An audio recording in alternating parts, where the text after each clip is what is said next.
Oxford Bookworms Library, Stage 4. Lord Jim by Joseph Conrad. Retold by Claire West. Read by Richard Mitchley. Chapter 1. Jim's Early Life. In the eastern ports, where he worked for most of his life, Jim was very popular. He was an excellent seaman, who was liked and trusted by everyone.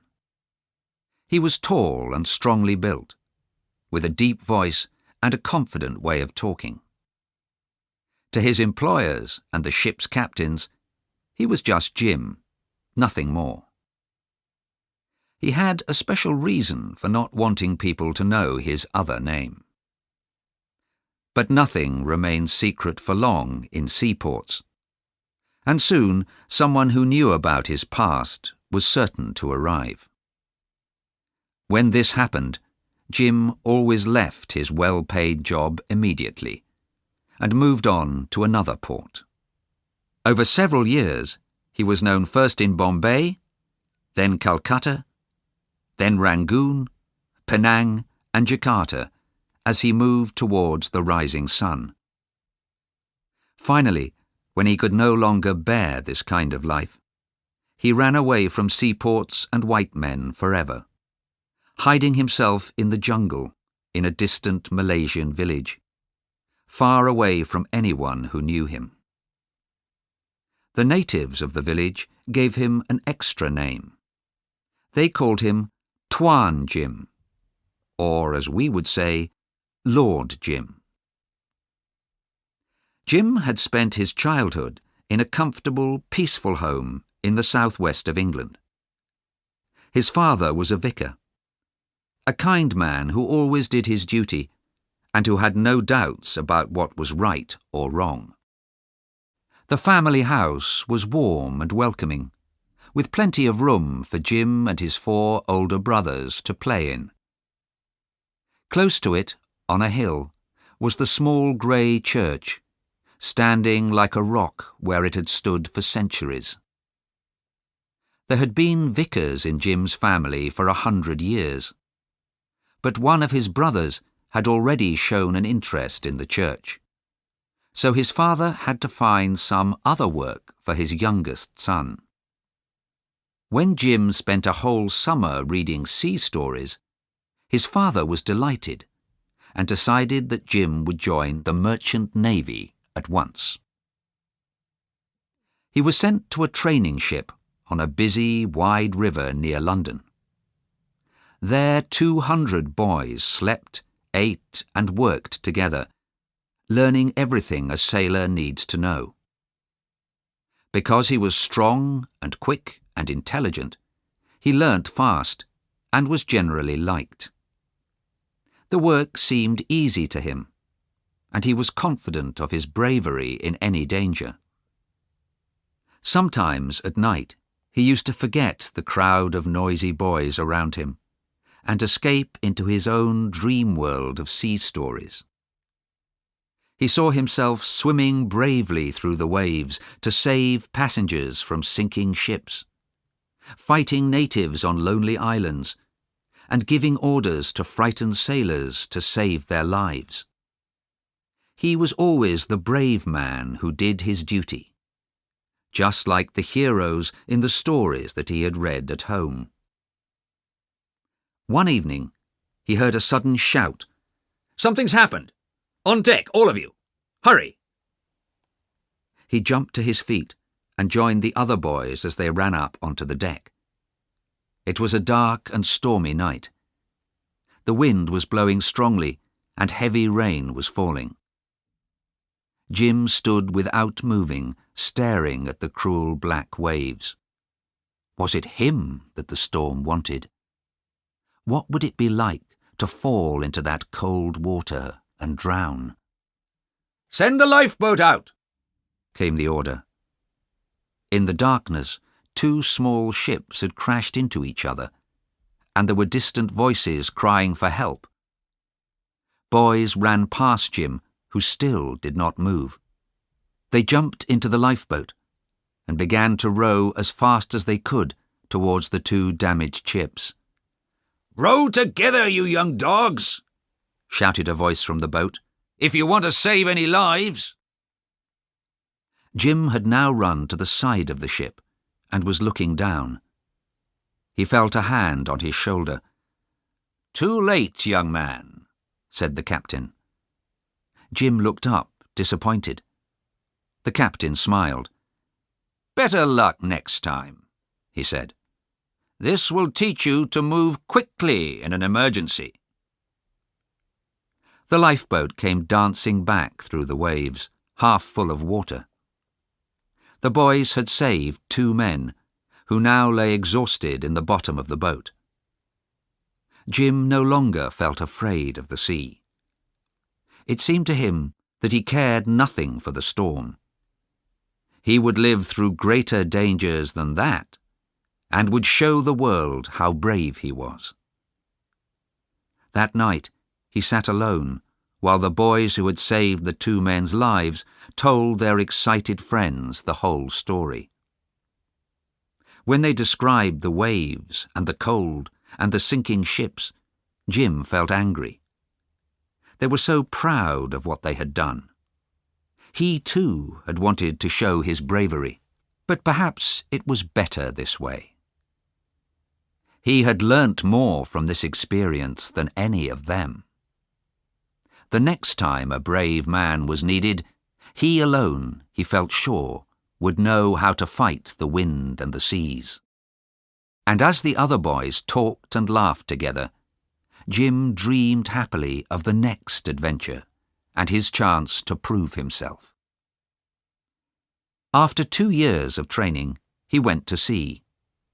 He made many voyages on many different ships, but surprisingly, there were no adventures. The sea had not yet tested him, or shown him the secret truth of his pretenses. However, although he was still very young, he soon became chief mate of a fine ship. Unfortunately, he was badly hurt during a storm at sea, and when the ship reached an eastern port, he was taken to hospital. His broken leg needed time to mend, and so he was left behind when his ship sailed away. Time passed slowly in the hospital, where the patients played cards and slept and told each other stories. There were brightly coloured flowers in the gardens, and warm, soft air blew in through the open windows. The hospital was on a hill, and had an excellent view of the port, which was always busy, as it was on one of the main sea routes to the east. Jim felt wonderfully calm as he looked out every day at the ships like toys in the sea, with the endless blue of the eastern sky above, and the smiling peace of the eastern seas all around. As soon as he could walk, he left the hospital and started looking for a ship to take him back to England. While waiting, he naturally spent time with other European seamen in the port. Many of them had become lazy. They were used to the easy life of a white sailor in the East, and did not want to return to the bad weather, harder conditions, and more dangerous duties of the West. They talked not of work, but of luck, and chance, and money. At first, Jim refused to listen to them. But soon he began to find these men strangely interesting. How did they make a success of their lives, with so little work and so little danger? And suddenly he decided not to go home to England, and took a job as chief mate of the Patna. The Patna was a local ship, as old as the hills, and in very bad condition. Her captain was a German whose home was in Australia, a very large, fat, cruel man, who felt that he owed no duty to anybody. He had arranged to take 800 pilgrims to the city of Mecca in Saudi Arabia. Jim watched as the native people hurried onto the ship, filling every corner like water in a container. 800 men and women had come from north and south, from islands and villages, over mountains and down rivers. At the call of an idea, they had left their forests, their farms, their homes. Strong men, young boys, little girls, women with heads covered, and sleeping babies. "Look at these animals," said the German captain to his new chief mate. The Patna left the port and started across the Indian Ocean towards the Red Sea. The 5 white seamen lived separately from the pilgrims, who were packed close together on every deck and in every corner. The days were hot and heavy, and the ship moved slowly across a flat, lifeless sea. There were no clouds in the burning sky, and it was too hot to think or feel. The nights were beautiful. A wonderful calm seemed to cover the world, and the young moon shone down on the smooth, cool sea. Jim thought that there was nothing but peace and happiness in nature, as he breathed in the soft air, while in all the dark corners around him the pilgrims slept, trusting the white men to keep them safe. 2 Malays stood silently at the wheel. Jim walked along the deck and looked at the dark water. He did not see the shadow of what was to come. In fact, he felt that nothing could hurt him on a night like this. He had been responsible for the ship for several hours now, and he was feeling sleepy. "Anything to report?" The captain had come up noiselessly behind him. His face was red, with one eye half closed, the other staring and glassy. His fat body shook when he walked, and his clothes were dirty and unbuttoned. Jim answered his captain politely, but moved a little away from the ugly figure who had destroyed the night's peace. The ship continued to move smoothly over the flat sea. "You can't imagine how hot it is down below," said a voice. It was the young second engineer who had come up on deck for some fresh air. He did not seem able to speak clearly. "Why I work on this old ship I don't know," he went on. "We engineers work twice as hard as you sailors, and—" "Don't speak to me like that, you dog!" shouted the captain. "Where did you get your drink?" "Not from you, Captain," laughed the engineer. "You're too mean for that. No, the good old chief gave me some."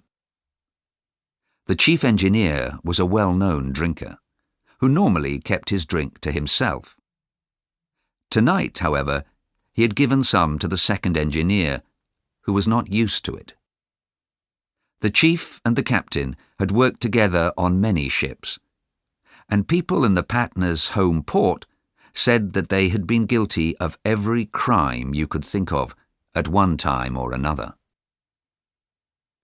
Jim watched the captain getting angrier and angrier, and the young man shouting louder and louder.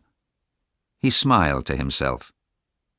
These men did not belong to the world of adventure. They had nothing to do with him. He was almost asleep on his feet. Suddenly, the engineer was thrown forward onto his face and lay silent on the deck. Jim and the captain stared at the calm sea and looked up at the stars. What had happened? They could still hear the engines turning. Had the earth stopped? Now the cloudless sky and the quiet sea looked less safe than before. "What was that?" cried the engineer, holding his arm in pain. There was a noise like distant thunder, and the ship trembled. The 2 Malays at the wheel looked at the white men, but received no orders, so did not move. The Patna lifted a little in the water, and then continued smoothly on her way. Chapter 2. Marlowe meets Jim. A month or so later, at the official inquiry, Jim was asked what had happened to the Patna. Trying to describe the experience honestly, he replied, "The ship went over whatever it was as easily as oil running over a stick." The inquiry was held in the crowded police court of an eastern port. Jim stood there in front of them all, while many eyes looked at him out of dark, white, and red faces, like staring shadows. They saw a large, good-looking young man, with a straight back and unhappy eyes. The three judges, two of whom were sea captains, sat together under a large window. They asked Jim clear questions, which he answered truthfully. Outside, the sun was beating down, and the air was heavy in the courtroom. Jim's voice seemed very loud to him. It was the only sound in the world. The painful questions they asked him appeared to come from inside him, like the questioning of his conscience.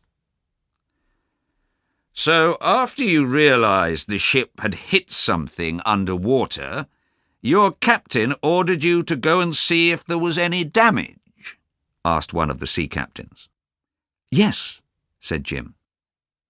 "I discovered a big hole in the metal wall of the ship, below the water. I didn't think of danger just then. I was surprised, because it had happened so quickly. I was on my way back to tell the captain when I met the second engineer. He had broken his left arm when he was thrown forward earlier. When I told him about the damage, he cried, 'My God, the whole ship will be full of water in a minute.' He pushed me away with his right arm and ran up onto the bridge, shouting as he went. I followed him and was in time to see the captain hit him. The captain ordered him to keep quiet and go and stop the engines." Jim hoped that if he described everything exactly and gave all the facts, the people in the courtroom would understand the full horror of it. Every small detail of what had happened was important. Fortunately, he remembered it all very clearly. There was something else as well, something unseen and evil that had helped to cause the disaster. He wished to make that clear. He wanted to go on talking, to find out the truth. But although he spoke calmly and carefully, he felt like a trapped animal, desperately searching for a way out. The questioning continued. Jim was beginning to feel very tired. His mouth was tastelessly dry, and his head felt hot, while the rest of his body was cold. While he waited for the next question, his eyes rested on a white man sitting by himself. He had a worn, clouded face, with clear, quiet eyes. Jim answered another question and wanted to cry out, "Is it worth going on? Is it really worth it?" He met the eyes of the white man, who was looking at him differently from all the others in the courtroom. It was an honest, intelligent look. Telling the truth was not enough, thought Jim. Words were no good to him any longer. And that man appeared to understand his hopeless difficulty. That stranger with the clear, quiet eyes was Marlowe. And later on, in distant parts of the world, Marlowe often remembered Jim and talked about him. It was usually after dinner in a friend's house, when men sat comfortably in their armchairs on the veranda and smoked their cigars, that Marlowe was asked to talk. In the darkness as he sat surrounded by sweet-smelling flowers and a group of listening men. Every detail of that fresh young face and straight figure came back to Marlowe. He could almost imagine himself back in the past, and he often began with a warning to his listeners. My friends, it's easy enough to talk about young Jim, but don't be too quick to judge him. A good dinner, an excellent cigar, and a beautiful evening of freshness and starlight like this make us forget how difficult life can be. We all try to do what is right, but the best of us can take the wrong route occasionally. Yes, I was at the official inquiry, and saw Jim there, but I had seen him before. The first news we had of the Patna was a mysterious message from Aden that a damaged ship full of pilgrims had been found without its officers in the Indian Ocean. The whole waterfront, boatmen, natives, officials, clerks, talked of nothing else for 2 weeks. Then one fine morning I was standing near the port office when I saw 4 men walking towards me, and suddenly realized that they must be the missing officers from the Patna. I recognized the captain, a fat, ugly German who was well known in all the eastern ports as an irresponsible and dishonest seaman. Behind him was the chief engineer, a tall, thin man, and the second engineer with a broken arm. The fourth was a young man with fair hair and square shoulders, who stood with his hands in his pockets, turning his back on the others. This was my first view of Jim, and I was strangely interested in him, because he looked so clean-faced, so strong, so brave. I felt almost angry. If a man who looks like that can go wrong, I thought, who can you trust? Captain Elliot was the chief port official in those days, and as soon as he realized the captain of the Patna had arrived, he sent for him. Elliot believed strongly in duty and responsibility, and didn't mind who he shouted at.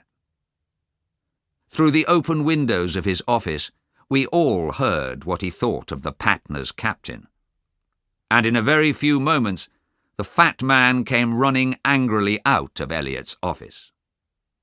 He saw me looking at him and said, "That crazy Englishman in there called me a dog." I smiled. Dog was the politest word that had reached me. "But I don't care," he continued, his face purple with anger. "The Pacific is big, my friend. If you English take away my master's certificate, if you won't let me command a ship here, I'll go to Apia, to Honolulu. They know me there." I could easily imagine what kind of people knew him there. I looked over at the young man again, wanting to see him angry, unhappy, ashamed. But he looked completely unworried, and I couldn't understand it. I liked the look of him. He appeared to be that good, honest kind of man who is not interested in ideas, but who does his work well and lives his life bravely to the end. I've had my own ship for a long time now, and I've trained enough young sailors in my time to be able to judge whether you can trust a man or not. It worried me that perhaps I had made a mistake with Jim. Was there something missing in his character? What had made him act like that? The two engineers were now standing in front of their captain, but he turned away from them and hurried over to a horse and trap. He climbed in, shouted impatiently at the driver, and before anyone could do anything to stop him, the horse and trap disappeared in a cloud of dust. Where did he go? To Apia or Honolulu? Nobody ever saw him again. At the official inquiry, which took place a week later and lasted 3 days, Jim was the only one who was questioned. The captain had escaped, and both the engineers were in hospital. The one with the broken arm had a bad fever, and the chief engineer had been drinking brandy for 3 days and could no longer talk sensibly.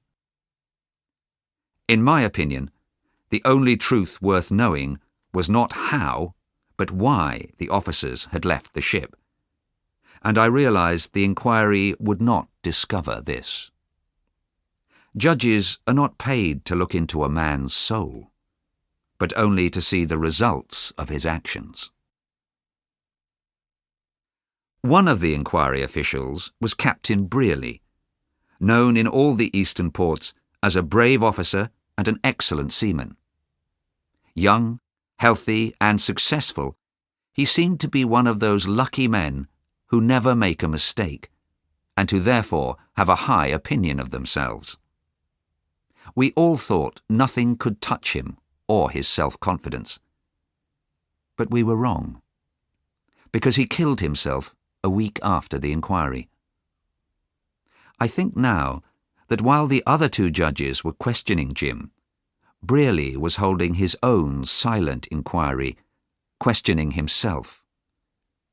I think his conscience was accusing him of who knows what. It wasn't anything to do with money, or drink, or women. But at the end of it, he found himself guilty, and drowned himself, leaving letters for his chief mate and the ship's owners. During the inquiry, I had a conversation with him, which I remember especially well, because of his sudden death only a few days later. He spoke to me at the end of the first day. "Don't you think it's stupid?" he asked me angrily. I looked at him in surprise. Brearley was normally very calm. "Why are we attacking that young man? Why should he eat all that dirt? Why doesn't he run away?" "He probably hasn't any money," I answered. "We should put an end to this now," Brearley continued. "This kind of thing destroys people's confidence in us seamen. I'll give you some money, Marlowe, and you talk to him. Tell him to leave. Give him another chance. People will forget about it very soon, and he can get on with his life. Of course, I can't suggest this to him myself, but you could." And so I saw, just for a moment, the real Brearley. Naturally, I refused to do what he wanted, because I didn't like the way he expected me to arrange Jim's escape, and because I thought it was brave of Jim to accept the blame. I certainly did not realize how important it was to Brearley, who was perhaps remembering some mistake in his own past. At the end of the second day of the inquiry, I was talking to someone I knew while leaving the courtroom. I noticed Jim's wide shoulders in front of us. My friend saw a yellow dog running between people's legs and said with a laugh, "Look at that miserable dog." I saw Jim turn round immediately. He stepped forward and stared at me. My friend reached the door and went out, and the crowd disappeared. Suddenly, Jim and I were alone, where there had been hundreds of people a few moments earlier. The building was strangely silent. "Did you speak to me?" asked Jim very low. His face was darkening, and he looked violent. "No," I said, watching him. "You've made a mistake." "I won't let anyone call me names outside this court," he said. I could see that he was deeply angry, although he spoke so quietly. "But I really don't know what you mean," I said, trying hard to remember what I had said or done. "I'll soon show you I'm not a dog," he cried, moving towards me. Then finally I understood. "My God," I said, you don't think I called you a—" "But I'm sure I heard someone say it," he replied. Silently, I showed him the corner of the building where the dog was sitting in the shadows. At first, he did not seem to understand. Then he looked surprised, and then ashamed. The red of his fair, sunburnt skin deepened suddenly from his neck right up to his hair. I felt very sorry for him. He had opened his soul to me and got nothing back. He turned and ran outside.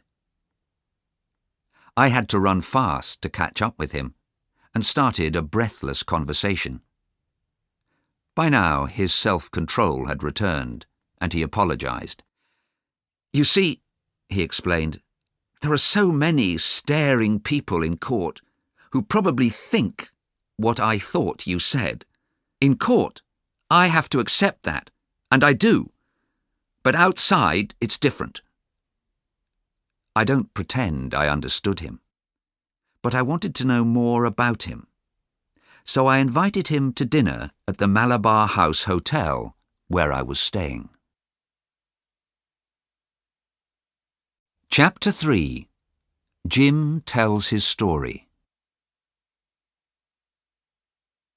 The big hotel dining room was more than half full of people, eating, drinking, and talking, while the dark-faced waiters hurried from table to table. And opposite me sat Jim, with his blue, boyish eyes looking straight into mine. I liked his young, honest face and his seriousness. He was the right kind. He was one of us. But how could he talk so calmly? Was it because he was controlling himself, or because he did not care? Towards the end of dinner, I mentioned the inquiry. "It must be awfully hard for you," I said. I was surprised by what happened next. He put out a hand quickly and held my arm, staring fixedly at me. "It is hell!" he cried. People at tables near us turned to look. I stood up, and we went outside to sit on the veranda with our coffee and cigars. From our chairs, we looked out at the sea, where the lights of the ships shone like stars in the thick, warm darkness.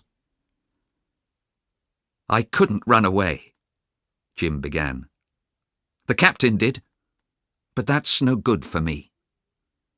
The others have got out of it too, but I couldn't, and I wouldn't. I can never go home now, you know. I'm sure my dear old dad has seen the story in the newspapers by now. I can never explain all this to the poor old man. He wouldn't understand." I looked up. I had the feeling he was extremely fond of his old dad, and I imagined how proud the country vicar had been of his sailor son. Jim went on. "Look, you mustn't think I'm like those others. You know, the captain and the engineers. What happened to me was different." I said nothing to agree or disagree with this, but I didn't know if he really believed what he was saying. "I don't know what I'll do after the inquiry. Nobody will employ me as an officer again. I haven't any money to go anywhere else. I'll have to get occasional work on a ship as an ordinary seaman." "Do you think you can?" I asked. I wanted to hurt him, to break his self-control. He jumped up and turned away, then came back and looked miserably down at me. "Why did you say that? You've been very kind to me. You didn't laugh when I—" here his voice trembled— "made that stupid mistake." Looking away from me, he stared into the darkness. "It's a question of being ready. I wasn't. Not then." And then, turning to me, "Look, I'd like to explain, I'd like somebody to understand. One person at least. You. Why not you? Ah, what a chance I missed. My God, what a chance I missed. He was silent for a while, with a quiet, distant look in his eyes as he thought of that lost opportunity. I watched him moving into his own private world of heroic dreams and adventures. Ah, he was romantic. He was very far away from me, although his chair was only a metre away from mine. Suddenly I saw from his delighted expression that he had reached the heart of his impossible world and come to the end of his perfect dream. His young face wore a smile that your faces will never wear, my friends, nor mine either. I brought him roughly back to the present by saying, "You missed a chance when you left the ship, you mean?" He turned quickly towards me, his dream broken and his eyes suddenly full of pain. "You see," he said after a moment, "the hole in the side of the ship was so big. A piece of metal as big as my hand fell off while I was looking at it." "That made you feel bad," I said. "Do you suppose I was thinking of myself? There were 800 people on that ship, and only 7 boats. I expected to see the hole widen and the water flow over them as they lay sleeping. What could I do?" He passed a hand over his head. "The captain had sent me to check the damage again. At first I wanted to wake all the passengers up, but my mouth was too dry, and I couldn't speak. I felt completely helpless. When I looked at the unconscious sleepers around me, I saw dead men. Nothing could save them. There was no time. I could not repair the damage, and I could not save 800 people in 7 boats. I saw as clearly as I see you now that there was nothing I could do. It seemed to take all the life out of my body. I just stood there and waited. Do you think I'm afraid of death?" He banged his hand angrily on the table so that the coffee cups danced. "My God, I tell you I am not!" He was not afraid of death, perhaps. But, my friends, I'll tell you what he was afraid of: the emergency. He was able to imagine, only too well, all the horrors of the end. Water filling the ship, people screaming, boats sinking. All the terrible details of a disaster at sea. I think he was ready to die, but I suspect he wanted to die quietly, peacefully. Not many men are prepared to continue their fight to the end, when they find themselves losing to a much stronger enemy like the sea. The engines had stopped, and it seemed very quiet on the ship, he went on. I ran back up to the bridge and found the captain and the 2 engineers trying to lower one of the ship's boats down into the sea. "Quick!" the captain whispered to me. "Help us, man!" "Aren't you going to do something?" I asked. "Yes, I'm going to get away," he said over his shoulder. I didn't understand then what he meant. The 3 of them were desperately pulling and pushing at the boat and calling each other names, but something was wrong with the ropes and the boat wouldn't move. I stood away from them, watching the sea, black and calm and deadly. My head was full of ideas, and I was thinking hard, but I couldn't see any chance of survival for us. "You think I'm a coward, because I just stood there. But what would you do?" "You can't tell. Nobody can. I needed time." He was breathing quickly. He was not speaking to me, but seemed to be on trial in front of an unseen judge who was responsible for his soul. This was a matter too difficult for the court of inquiry to decide. It was about the true nature of life, about light and darkness, truth and lies, good and evil. As he spoke, his eyes shone. "Ever since I was a boy, I've been preparing myself for difficulties and danger.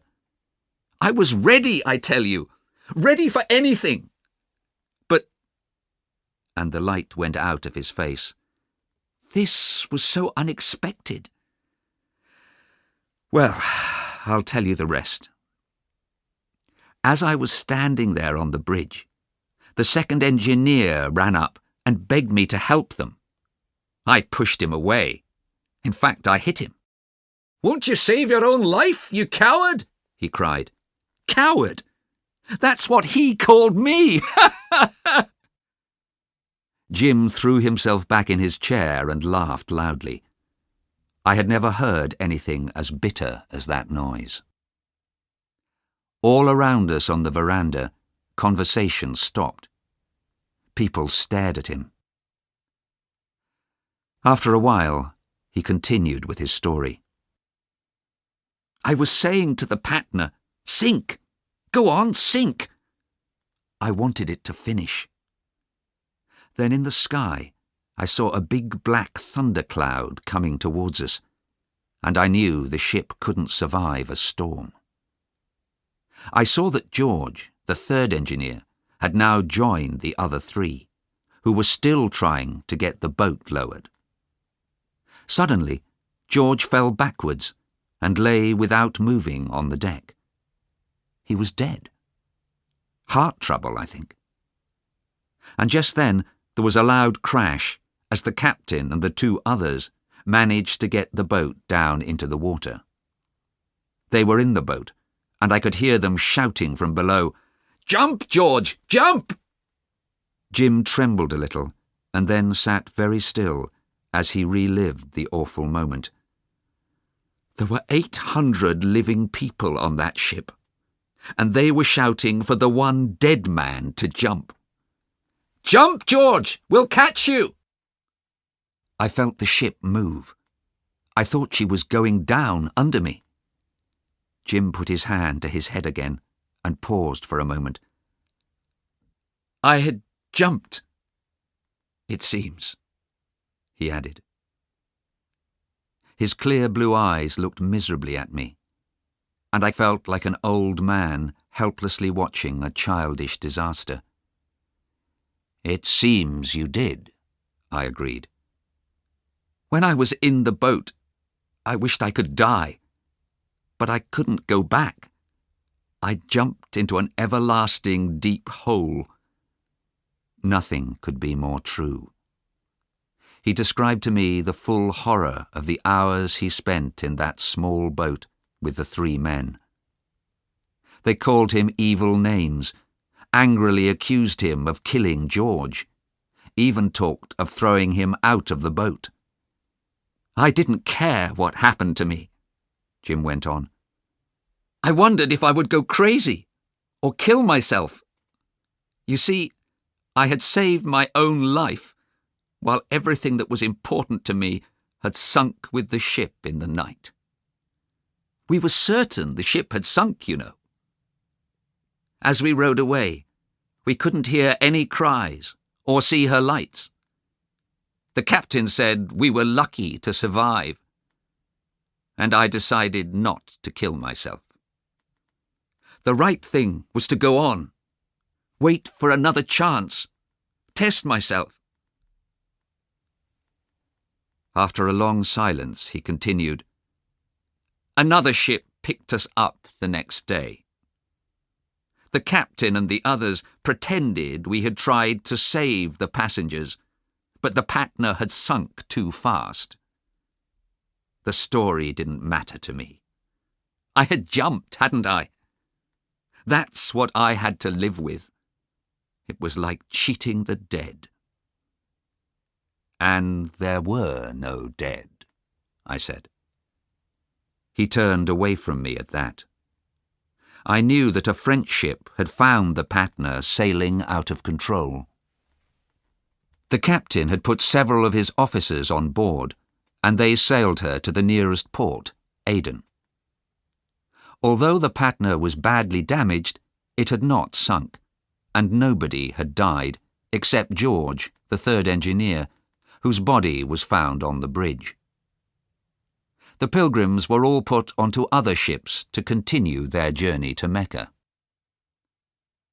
But everybody went on talking about the Patna. And now, when seamen meet in the eastern ports, they very often discuss the strange story of the pilgrim ship and the officers who ran away, just as I am telling you about it tonight.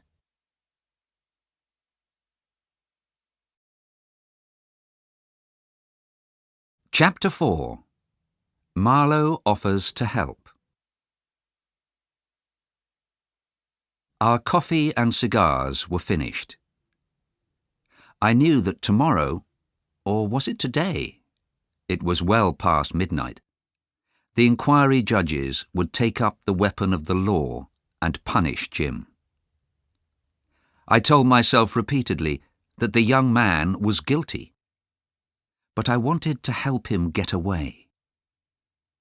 My friends, if you can't understand my reasons, you haven't been listening to me all this time. So I suggested Brearley's plan of escape to Jim. I would lend him some money. He could pay it back when he liked. And I would also write a letter to a friend of mine in Rangoon who would give him a job. Jim could leave that same day and save himself the shame of the final day in the crowded courthouse. I was impatient to begin writing the letter immediately. But Jim refused. "Run away? No, I couldn't think of it," he said, shaking his head. "It's awfully good of you, but no." I'm sure that things looked terribly uncertain to him at that moment, but he did not hesitate. He was young and strong, and there was something fine in his wild hope that he would survive. I felt angry, however. "The whole miserable business is bitter enough for a man like you," I started saying. "Yes, it is, he whispered, his eyes fixed on the floor. The way he spoke touched me to the heart. "The captain escaped. The others went to hospital. They all got away." He waved them scornfully away with his hand. "But I've got to accept this thing. I'm not going to avoid any of it." "Oh, really, my dear man," I said crossly. "You don't understand," he replied, looking straight into my eyes. "I jumped, but I don't run away." Neither of us knew how to continue the conversation. I stood up at last, saying, "I had no idea it was so late." "I expect you've had enough of this," he said. "And to tell you the truth, so have I." Well, he had refused my offer of help, and he was ready to go now. Outside, the night was waiting for him, quietly and dangerously. For a few seconds, we stood together silently. "What will you do after? I asked very low. "Go to hell, probably," he replied. I judged it best to answer lightly. "Please remember, I would very much like to see you before you go." "Nothing will prevent you," he said bitterly. "Everybody will know where I am." And then, as we said goodbye, he stupidly imagined that I did not want to shake hands with him. First he offered his hand, then pulled back, then hesitated, then... It was too awful for words. I had to shout at him, "Jim, shake hands with me, man!" Finally it was over, and he disappeared into the night. I heard his heavy footsteps. He was running, with nowhere to go to, and he was only 23. Next morning, the last day of the inquiry, I was in court again. It was really very wrong of me, because my chief mate was expecting me to visit my ship, but I had to know what would happen to Jim.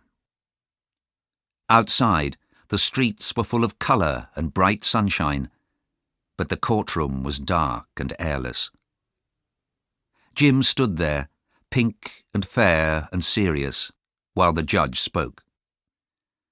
This court has decided that the officers of the Patna, who were responsible for all the ship's passengers, were guilty of forgetting their clear duty when they left the ship in the moment of danger. The court has therefore decided to take away the master's certificates of the captain and chief mate. The room was silent. Then people started to leave. I saw Jim, his face as black as thunder, walking out slowly and a little uncertainly. As I was watching him, a man called Chester spoke to me. I knew him a little. He was a West Australian who normally traded in the Pacific, but had come here looking for a cheap ship to buy. He watched Jim walking away. "That young man's no good, is he?" he said. "But I can give him a job. I've discovered a guano island among the Walpole Rocks, which is going to make me rich. It's rocky and a bit dangerous to land there. I can't get anybody to take the job, but I need a man to do the work there for me. I don't care if he's a bit of a coward or hasn't got his certificate. He'll have 40 natives to collect the guano, and I'll give him a couple of guns, of course. You could persuade him to take the job, Marlowe, couldn't you?" I stared at him in horror. I knew the place he was talking about. There was no water on the island, and very little rain fell there. I had a sudden picture of Jim on a shadowless rock, up to his knees in guano, with the screams of seabirds in his ears, and the sun beating down on his head. "I wouldn't advise my worst enemy to accept your offer," I said scornfully. "It's just the job for him." Chester smiled unpleasantly. "I can promise the island wouldn't sink under him, and I believe he's a bit sensitive on that question." "Good morning," I said sharply, and walked away, leaving him staring angrily after me. I hurried down to the waterside and found Jim looking miserably at the sea. He didn't hear me come up, but turned quickly when I touched his shoulder. He followed me back to the hotel obediently. I realized that he had nowhere in the whole world where he could be alone with his suffering. He spent the rest of the day in my room, where he stood looking out on the veranda while I sat at my desk busily writing letters. We did not speak to each other. I wrote all the letters I owed people, and then I wrote to people who would certainly be surprised to receive a letter from me. It became dark, and still I went on writing. It was clear that he was very unhappy. Occasionally I saw his strong shoulders shaking, and I was glad his family could not see him like that. Suddenly, with a crash, he pushed open the glass door onto the veranda and stepped out into the blackness, standing there like a lonely figure by a dark and hopeless sea. I began to think he was taking it all too seriously. Should I persuade him to accept Chester's offer? I knew there was nothing except myself between him and the dark sea, but I said nothing. The time was coming when I would hear him described as a hero. It's true, I tell you. Towards the end, he found honour and perfect happiness in the Malaysian jungle. When I saw him for the last time, a few years later. He was completely in control, strong and successful, loved and trusted by the natives of Patusan. But that is not the way I remember him. I shall always see his lonely, shaking figure on that hotel veranda, suffering in the darkness. A crash of thunder made me lift my head, and lightning suddenly lit up the night. A few moments later, we were in the middle of a storm, with an angry wind shaking the windows. He stepped inside, closing the door behind him. "Well, that's over," he said, sounding almost normal. This encouraged me to look up at him. "I think I'm all right now," he went on. "Thank you for letting me here in your room. Nowhere else to go." The rain was falling heavily on the veranda by now. "Well, goodbye," he said, and turned to go. "Wait, come back," I cried. "Look, let me help you." "You can't," he replied miserably. "I can't take money." "It's not money I'm offering you," I answered angrily. "Look at this letter I'm writing. It's to a man I know well, asking him to give you work. I would only do this for a good friend. Just think about that." His face changed in a moment. "My God!" he shouted. "I never realized. How can I thank you? It's just what I wanted. An opportunity to start again. I know I can do it. Look, I'm sorry. I can't stay. I'm too excited." I waved my hand as he ran from the room. I had probably saved him from an early death, or perhaps from madness, but I felt sad. He was so young, and believed so fully in himself and in the beauty of life.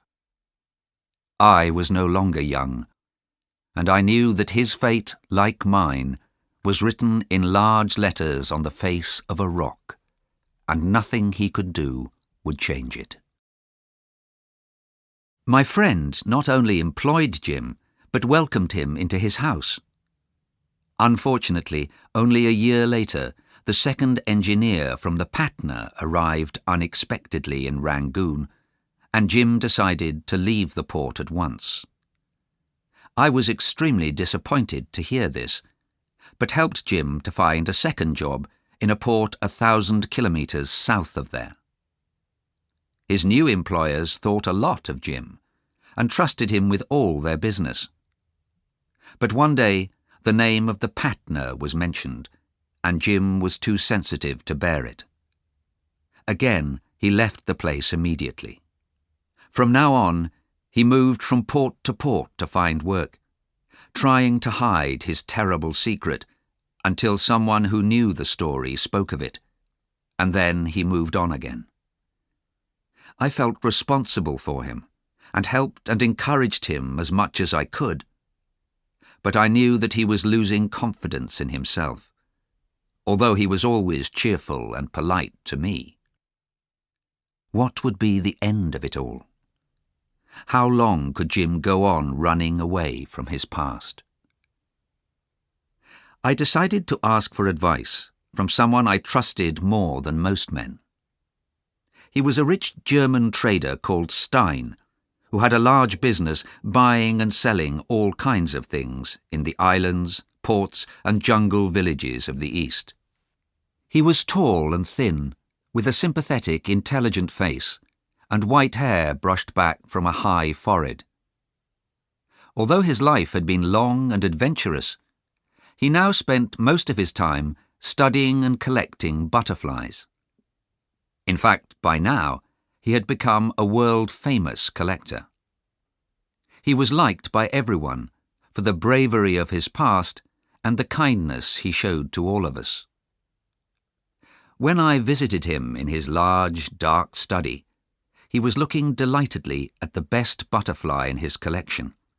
"A wonderful example," he said, smiling. "So beautiful, so perfect." I have another example of nature to discuss with you, I said. But I'm afraid it's a man, not an insect.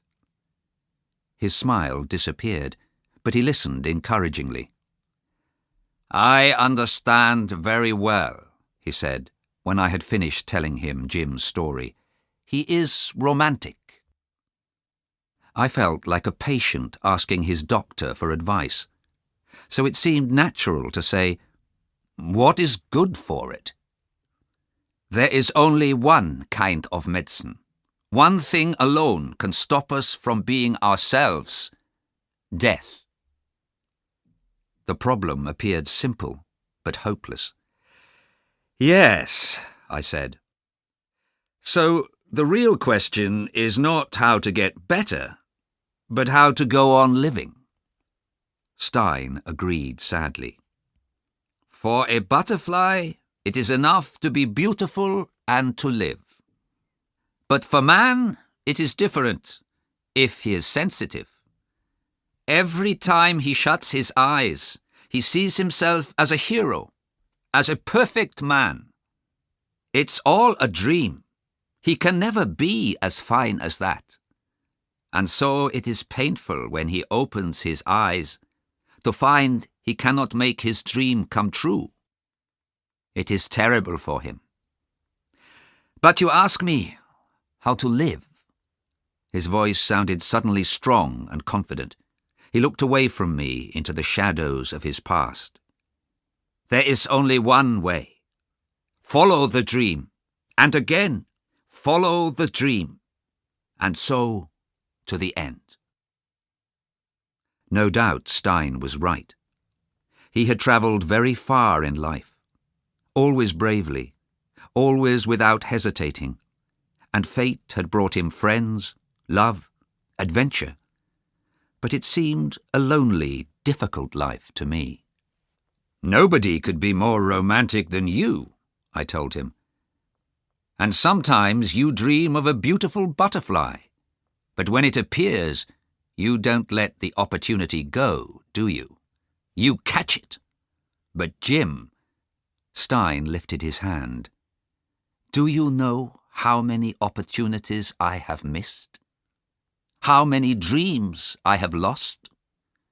He shook his head sadly. Perhaps I myself don't know. Everyone knows of one or two dreams like that.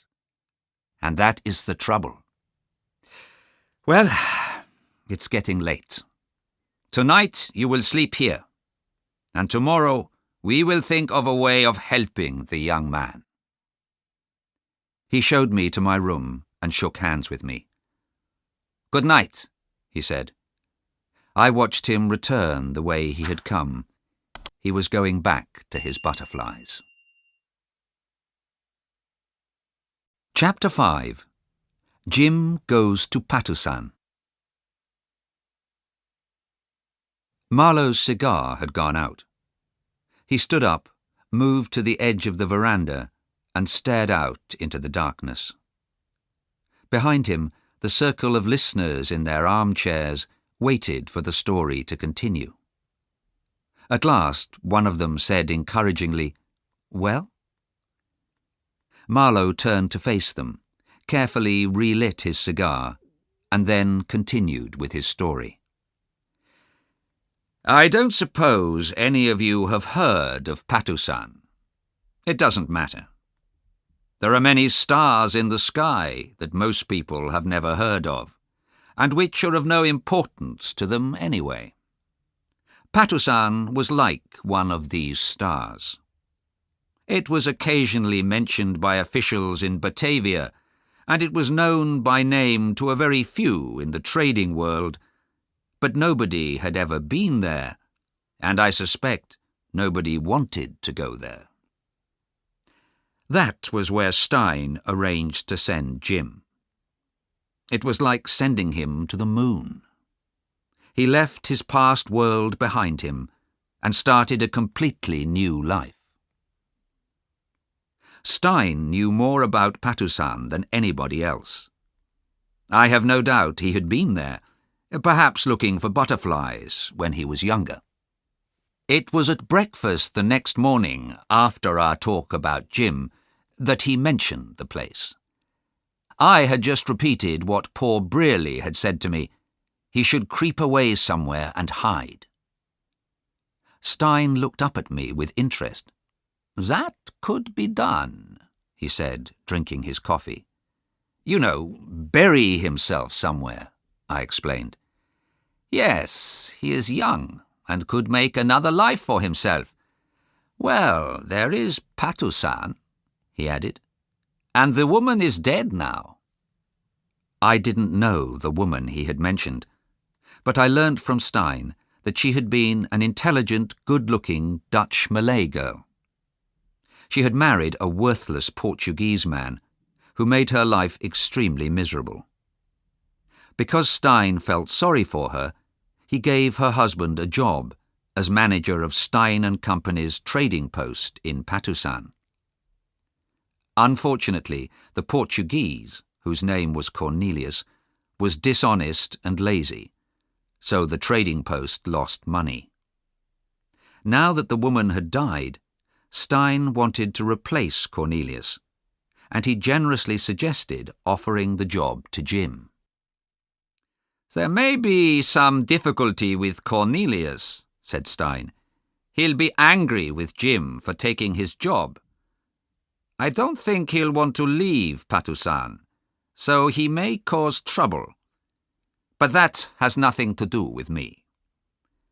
As he has a daughter, I think I shall let him keep the house he's been living in if he wants to stay." Patusan is an area of deep jungle far up the river, about 60 kilometres from the sea. There is a native village of the same name. Behind the roofs of the native houses, you can see the forest, and behind that there are two steep hills very close together, separated by a narrow valley. I saw all this later when I visited Jim in Patusan. We were standing outside the very fine house that he had built for himself on a warm, silent evening, watching an almost full moon rise behind the black hills. Red and round and nearly perfect, it sailed slowly upwards between the sides of the valley, finally moving away above the hilltops, like a soul escaping from a buried body. "Wonderful effect," said Jim by my side. "Worth seeing, isn't it?" He spoke proudly, and that made me smile. Did he feel he could control even the movements of the moon? He was in control of so many things in Patusan, things that had once seemed as far beyond his control as the moon and the stars. But Stein and I had no idea of this when we talked about sending him to Patusan. We both wanted to get him away from himself rather than anyone else. We knew he would be safer in a quiet, lonely place, with nobody who knew or cared about his past. I must tell you, however, that I had another reason for sending him away. I was about to go home to England for a while, and I think I wanted, more than I myself realized at the time, to be free of him. Do you understand? Before I left. I was going home, and he had come to me from there, with his miserable trouble and his shadowy dreams, like a man carrying something heavy on his tired shoulders in a thick mist. I cannot say I had ever seen him clearly, right up to the day when I had my last view of him. But the less I understood him, the closer I felt to him. After all, I did not know much more about myself. And then, I repeat, I was going home, to that distant place we all come from. We, the famous and the unknown, travel in our thousands all over the world, earning beyond the seas our good name, our fortune, or perhaps just enough bread for that day. But when we go home, we meet again our friends, our family, and others, those whom we obey and those whom we love. More than that, we have to meet the soul of the country that lives in its air, in its valleys, in its rivers and its trees, a wordless friend and judge. To breathe in the peace of home, to be happy there, I think we have to return with a clear conscience. I know that Jim felt something of this. He would never go home now, never. He could not bear the idea of it. And so, like a much older brother, I felt responsible for Jim. I was worried about what would happen to him. For example, he could start drinking. The world is small, and I was afraid of meeting him one day in a foreign port, a red-eyed, dirty drunk, asking to borrow $5 from me. You know how often that happens. When you can only just recognize a sadly changed figure from the past, who reappears in your life for a moment. That seemed the worst danger I could see for him or for me, but I knew I had no imagination. And Jim had plenty. People with imagination often go further than others in life, for good or evil. How could I tell what Jim would do? You see, I'm telling you so much about my fears for him because there is not much of the story left. I hear you ask, was I right to be afraid for him? I won't say. Perhaps you can decide better than I can. Anyway, Jim did not go wrong, not at all. In fact, he developed wonderfully and lived his life bravely and honestly to the end. I ought to be delighted, because I was closely involved in his success. But somehow, I am not as pleased as I expected to be. I ask myself if he really managed to carry himself out of that mist in which I had seen him. And another thing, the last word has not been said, will probably never be said. Our lives are too short for anyone to judge us fully. And we ourselves never have time to say our last word.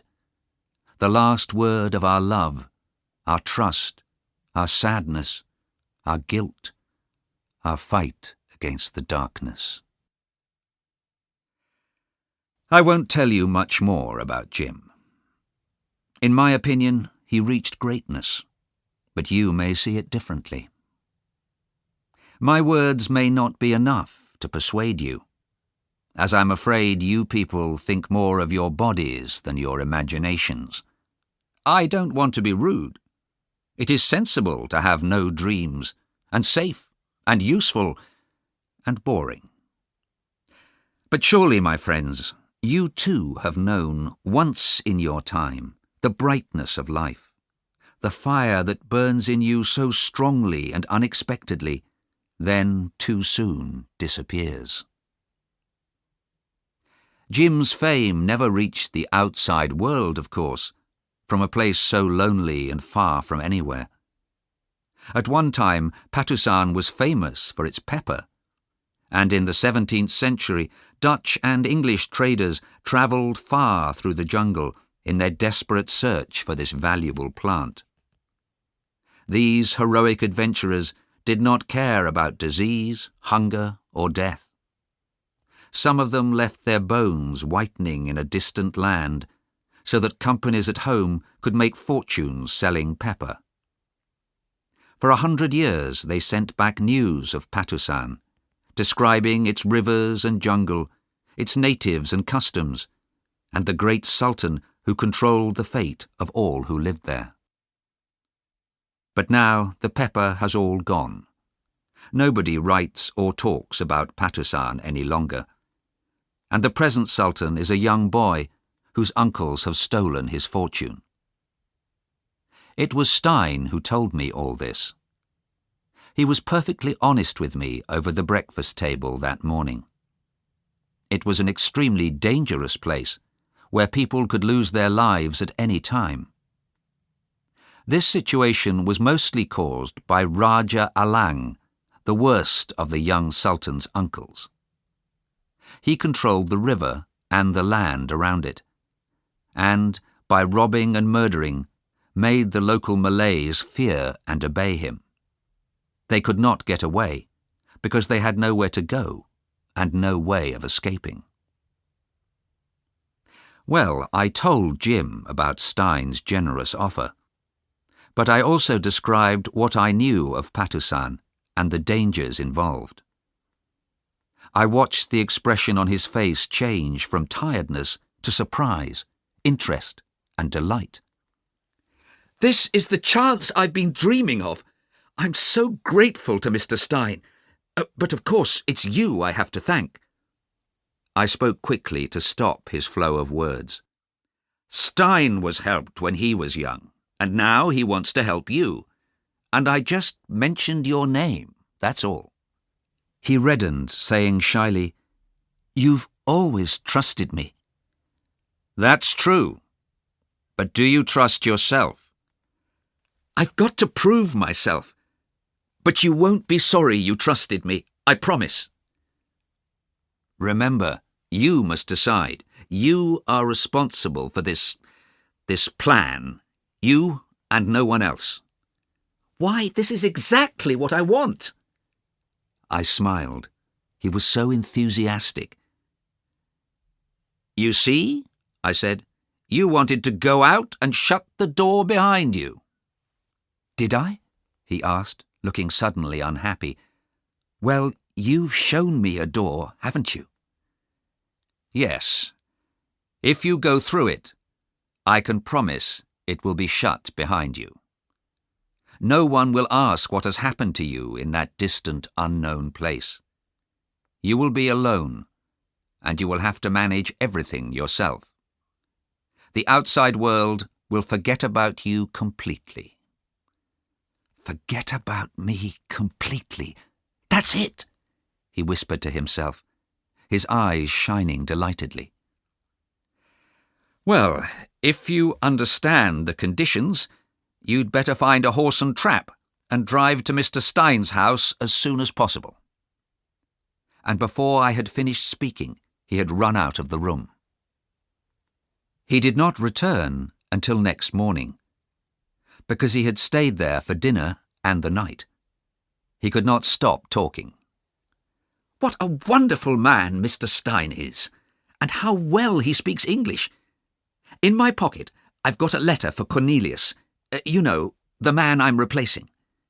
And look, here's a silver ring that Mr. Stein has given me. It was given to him by an old Malay friend of his called Doramin. He's one of the most important chiefs in Patusan. It seems that they fought side by side when Mr. Stein was there having all those adventures. So if I show Doramin this ring, he'll help me. I think Mr. Stein saved his life once. He's a brave man, isn't he? He's hoping things are all right in Patusan. He hasn't had any news for over a year, so he doesn't really know. And the river's closed, but I'm sure I'll be able to get in." He almost frightened me with his excited talk. After all, he wasn't a boy going on holiday, but a grown man making a dangerous journey into the unknown. He noticed my expression, and it seemed to calm him a bit. "You probably don't realize," he said, "how important the ring is to me. It means a friend, and it's a good thing to have a friend. Like you." He paused. "I'm going to stay there, you know." "If you live long enough, you'll want to come back." "Come back to what?" he asked absently.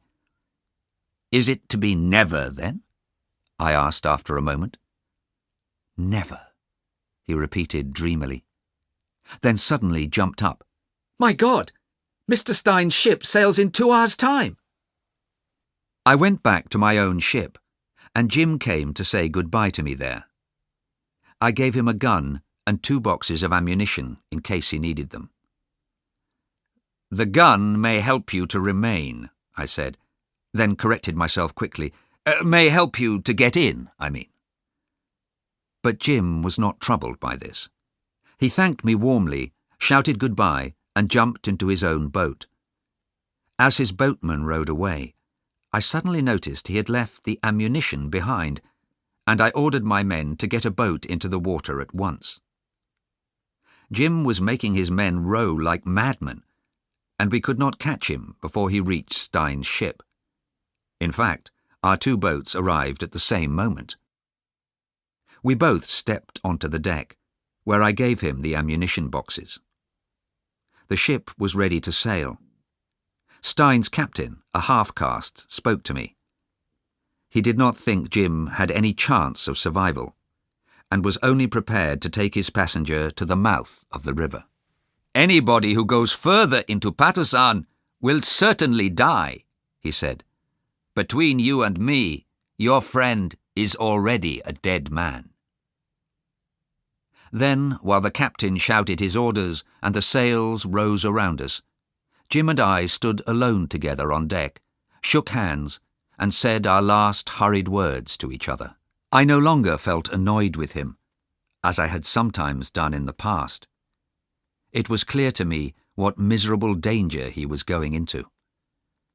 I believe I called him dear boy, and he called me old man. For an unexpected, short moment, we were very close. "Don't worry," he said. "I promise to take care of myself. My God, nothing can touch me. What a wonderful opportunity." As my boat pulled away from the ship, I saw him high up on deck in the light of the dying sun, waving to me. I heard, "You shall hear of me!" Because the sun was in my eyes, I couldn't see him well. It was my fate never to see him clearly, but I must say he looked very unlike a dead man to me. Chapter 6. Marlowe visits Jim. The coast of Patusan is straight and dark on a misty sea. When I arrived there, nearly 2 years later, I could see blue mountain tops beyond the thick green jungle. Fortunately, the river was open then, and our ship stopped at the fishing village called Batu Kring at the mouth of the river. We needed to take on board a native to guide our little ship up the river to the trading post at Patusan. The man who agreed to come with us was the chief or headman of the village. He talked confidently to me, only the second white man he had ever seen, and most of his talk was about the first white man he had ever seen. He called him Tuan Jim, and spoke of him with great respect. I thought of Jim's last words to me, "You shall hear of me." It was perfectly true. I was hearing of him. At first, the headman told me, the natives had been very frightened of the lonely white uniformed figure who had arrived so unexpectedly and who gave them orders. He wanted them to take him by boat to the trading post immediately. They were afraid Raja Alang would be angry with them if they obeyed the stranger. But they were in greater fear of the white man's anger. After a lot of whispering among themselves, they decided that 3 of them would take Jim up the river by canoe. That is how Jim entered the country where he became known and respected, from the blue mountains beyond the jungle to the white tops of the waves on the coast. Behind him were the waves of the sea, endlessly rising and sinking, and ahead of him were the immovable forests, reaching up towards the sunshine, but as dark and shadowy as life itself. And his opportunity sat waiting by his side like an Eastern bride hiding her lovely face from her future husband. But Jim told me later that he had never in his life felt so miserable and tired as in that canoe. He sat there with his back straight and the sun beating down on his head, holding the gun I had given him. He felt almost sick with worry and the heat. As soon as the canoe reached the trading post, the 3 boatmen jumped out and ran off into the trees. Jim saw a stockade with high wooden posts on his left, and some native houses further away. He jumped out too, and at first seemed to be alone. But then a gate in the stockade was thrown open, and a lot of Malays ran towards him. At the same time, a boat full of men with weapons appeared on the river, so that he could not escape in the now empty canoe. There was no way out.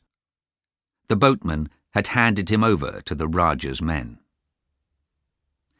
Luckily, there was no ammunition in my gun, Jim told me, so I didn't try to kill anyone, and they didn't hurt me. I just asked them what they wanted. They didn't know what to say. Finally, a servant ran up to say the Rajah wanted to see me. "All right," I said, "I want to see him too." And I simply walked in through the gate. And do you know the best thing about it? I'll tell you. It was lucky for them that they didn't kill me. He was speaking to me in front of his house on that first evening of my visit, after we had watched the moon move away over the hills like a soul rising from a dead body. Moonlight is confusing and mysterious. It makes real things look shadowy, and shadows look real. But Jim by my side seemed very strong.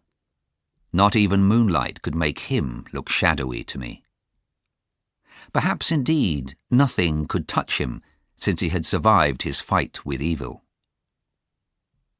All was silent.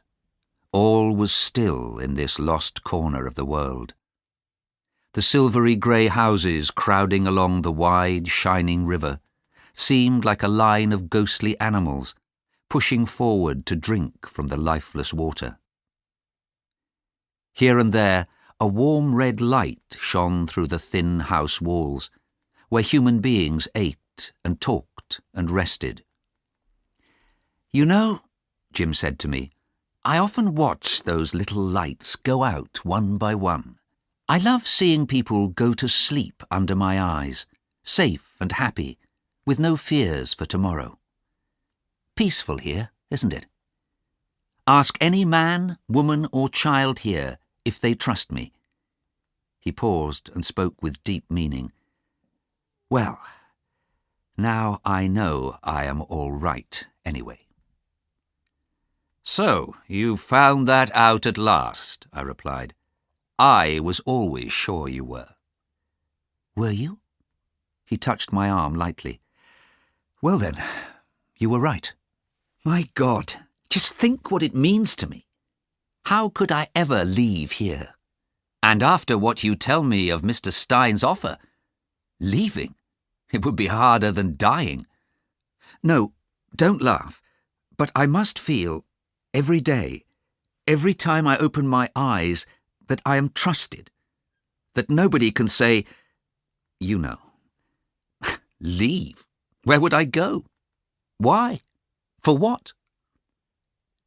I had told him, indeed it was the main reason for my visit, that Stein wanted to hand over the whole trading post, with everything it contained, to Jim. At first Jim had refused to accept this generous offer, but I had made him realize that he had earned it. "Stein is only giving you what you have made for yourself," I had told him. And Jim had to give in, because all his successes, the trust, the fame, the love, all these things which had given him control over his life and fate, had also made him a prisoner. He looked with an owner's eye at the land and its people, but it was they who owned him to the last breath in his body. The trust and respect of these people was something to be proud of. I too was proud for him. It was certainly wonderful. He had shown he was a brave, intelligent, well-organized leader of men. He clearly felt deeply and seriously about his work in Patusan, the work that had proved to him that he was all right. That is why he seemed to love the land and the people with a kind of wild selfishness. While I was in Patusan, Jim took me to visit the Raja. "This is where I was a prisoner for 3 days when I arrived," he whispered to me as we walked slowly through a silent and respectful crowd. "Dirty place, isn't it? And they only gave me a small plate of rice and a bit of fried fish to eat. They took my gun away, of course, but they didn't lock me up. I was able to walk around inside the stockade."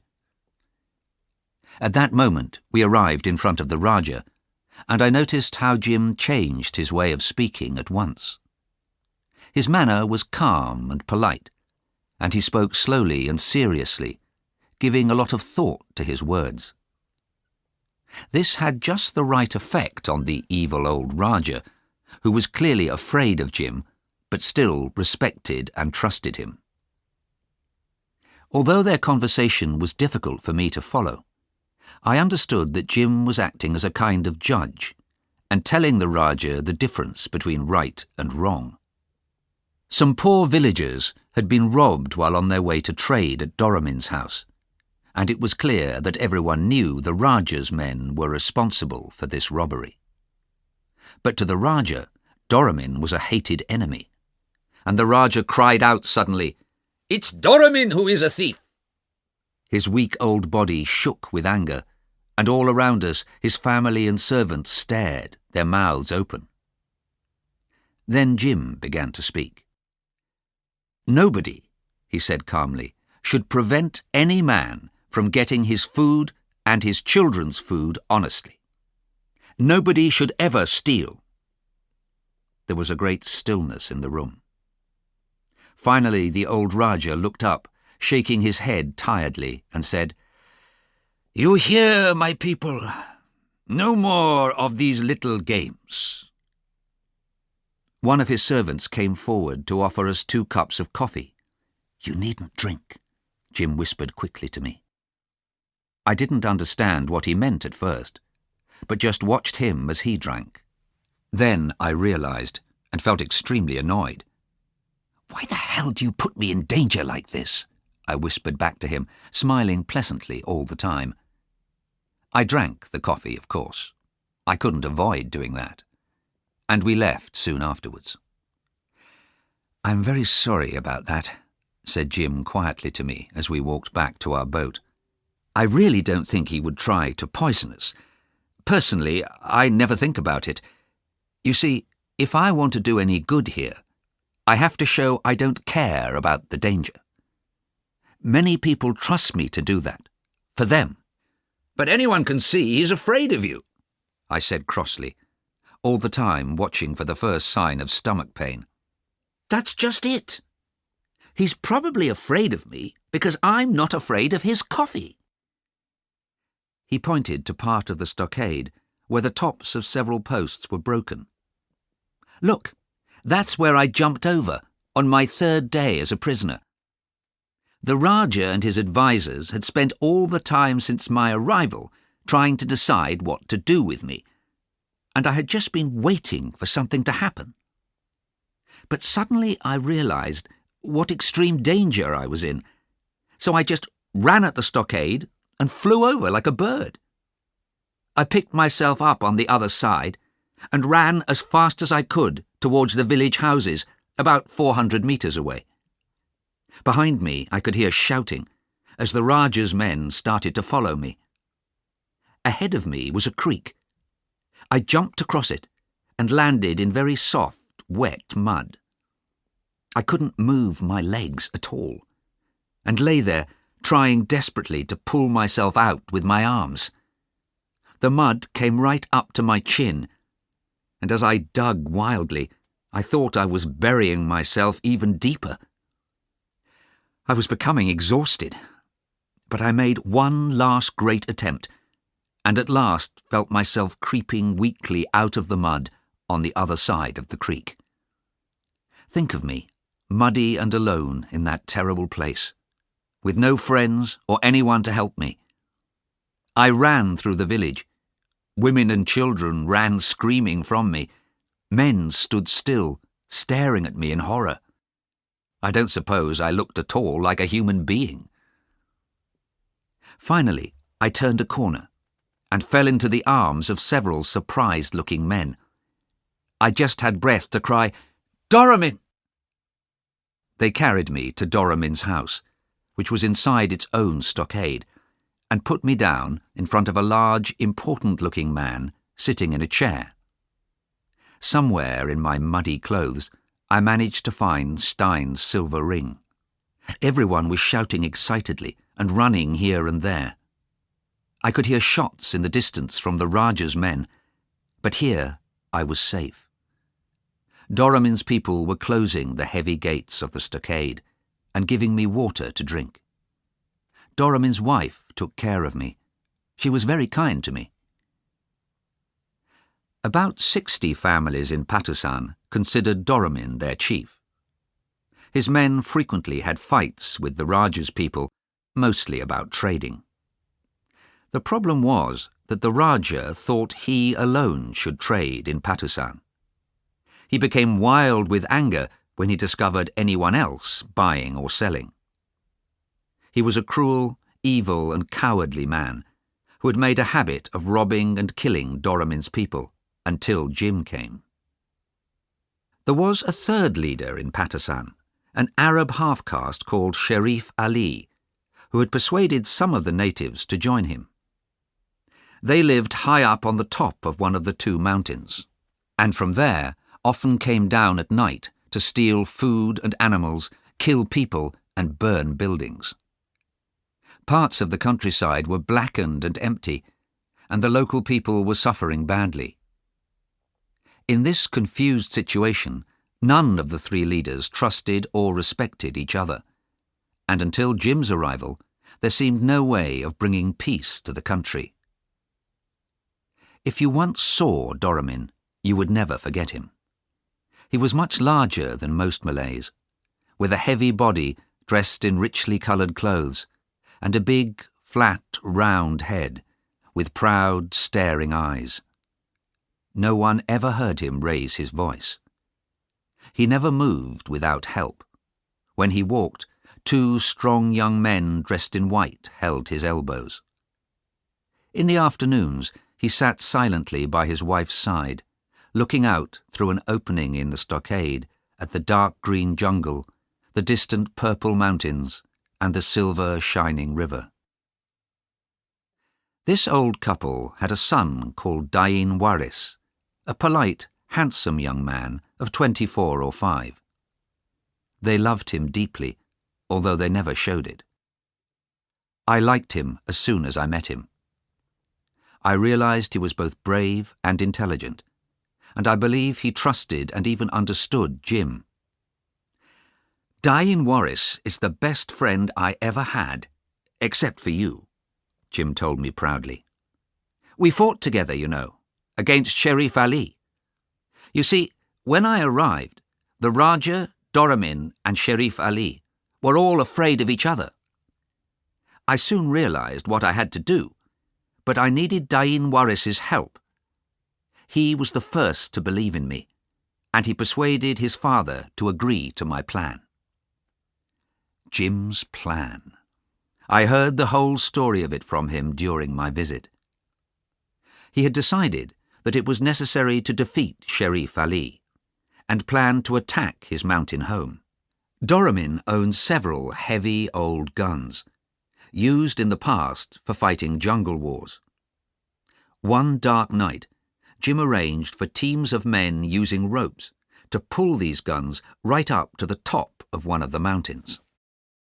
It was difficult, hot work, and all the time Jim and the men were lifting and pulling, old Doramin sat watching silently in his chair. The Malays already believed that Jim was doing the impossible.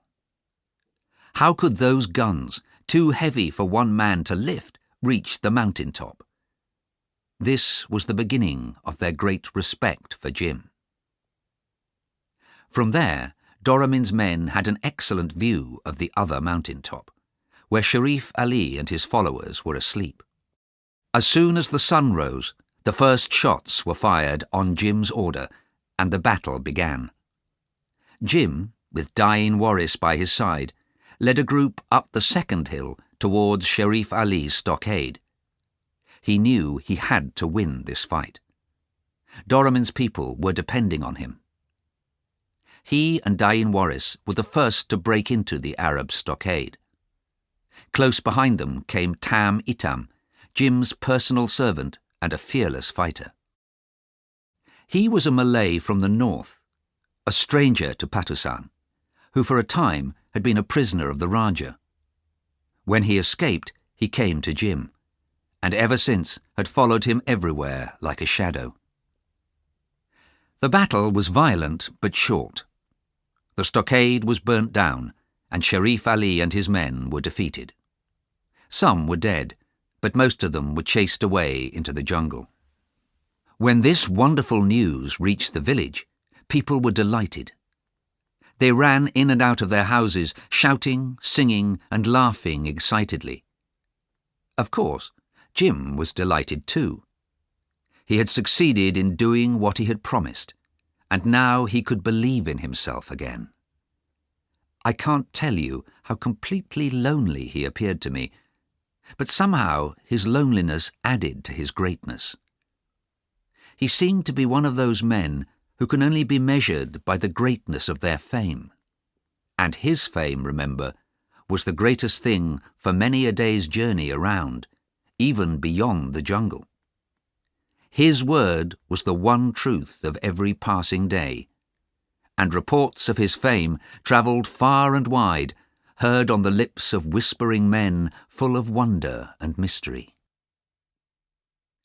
No one ever saw Sharif Ali again, and when some of his men crept back from the jungle later, it was Jim, advised by Dain Waris, who chose a headman from among them. The Raja was afraid that Jim would attack him too. He could lose his land, his money, his women, his servants, and therefore he behaved very carefully. So Jim found himself in complete control of one of the most dangerous corners of the world. Old Doramin, however, had a secret wish. He wanted to see his son take the Raja's place one day. And just before I left, he spoke to me about it. "Of course, Tuan Jim knows best," he said. "But if I could only have a promise. I worry about the future of our country. You see, the land is always here, but white men come and go. One day, this white man too will—" No, I replied quickly without thinking. "He won't go." Doramin looked into my face. "That is good news indeed," he answered calmly. "But why do you say that?" And his wife, a small, thin, motherly woman, asked sadly, "Why did he travel so far away from his home? Has he no family? No old mother who will always remember his face?" I could not answer. Strangely enough, that evening, my last in Patusan, I was asked the same question again.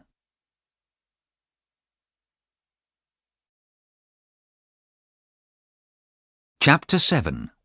Jim in Love and in Danger. This brings me to the story of his love. Remember the unspeakably awful Cornelius?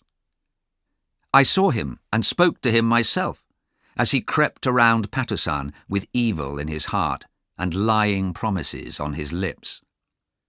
How his poor wife had come to marry him is a mystery to me. I do not know either what had happened to her daughter's father, who was not Cornelius. The fact remains that she already had her daughter when she married the Portuguese. Bitterly disappointed with his life, He seemed to hate the woman and her child, and behaved very badly to both of them. The two women lived very lonely lives at the trading post, with no other friends or companions. When the older woman died, a short time before Jim's arrival, the daughter was lonelier than ever. Jim decided to leave Doramin's place after only a few days there, and move into the house at the trading post where Cornelius and the girl lived. Although Doramin warned him this would be dangerous, Jim felt it was his duty to take care of Stein's business. At first, Cornelius pretended to be delighted that Jim was staying with him, but he soon showed his real character. Jim realized that Cornelius had been stealing from Stein at every opportunity. There seemed to be almost nothing left of the business, and some of the papers were missing. "It was miserable there," Jim told me. "Cornelius was too mean to give me any regular meals. And then I heard the Rajah was planning to murder me. Pleasant, wasn't it?" He added that he didn't know what made him stay there for 6 weeks, but of course we can guess. He was very sorry for the motherless girl. It appears Cornelius frequently shouted at her, although he was too cowardly to hit her. "Call me father, and with respect too," he used to scream into her face. "Your mother was an evil woman, and you're evil as well." The girl usually put her hands over her ears and ran away, while Cornelius chased her, shouting wildly and often throwing dirt at her. But sometimes she used to listen in silence, staring scornfully at him and replying with a poisonous word or two. Jim told me he could not leave the house while the poor girl was so unhappy. His conscience would not let him. But every day he received another message that there were plans to drown, shoot, or poison him, and he realized he was in great danger. He no longer slept well at night. He noticed that Cornelius was acting very strangely, giving hesitating answers to Jim's questions, creeping secretly round the house in the dark, and having mysterious meetings with people at night. One night, however, Jim was woken by the girl. She was holding a burning torch high above his head and was whispering, "Get up! Get up!" He jumped to his feet, and she put his gun into his hand. "Can you fight 4 men?" she asked. He answered politely, "Certainly, whatever you want," and followed her outside. On the veranda, he noticed that Cornelius's bed was empty. The girl led him away from the house towards the trading post buildings. She turned and whispered to Jim, "They were going to attack you while you slept." Jim felt miserably disappointed. He did not want to hear any more about these attempts to kill him.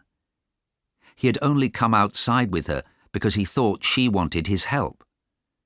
But they walked on together. It was a beautiful night, quite cool, with a soft wind blowing from the river.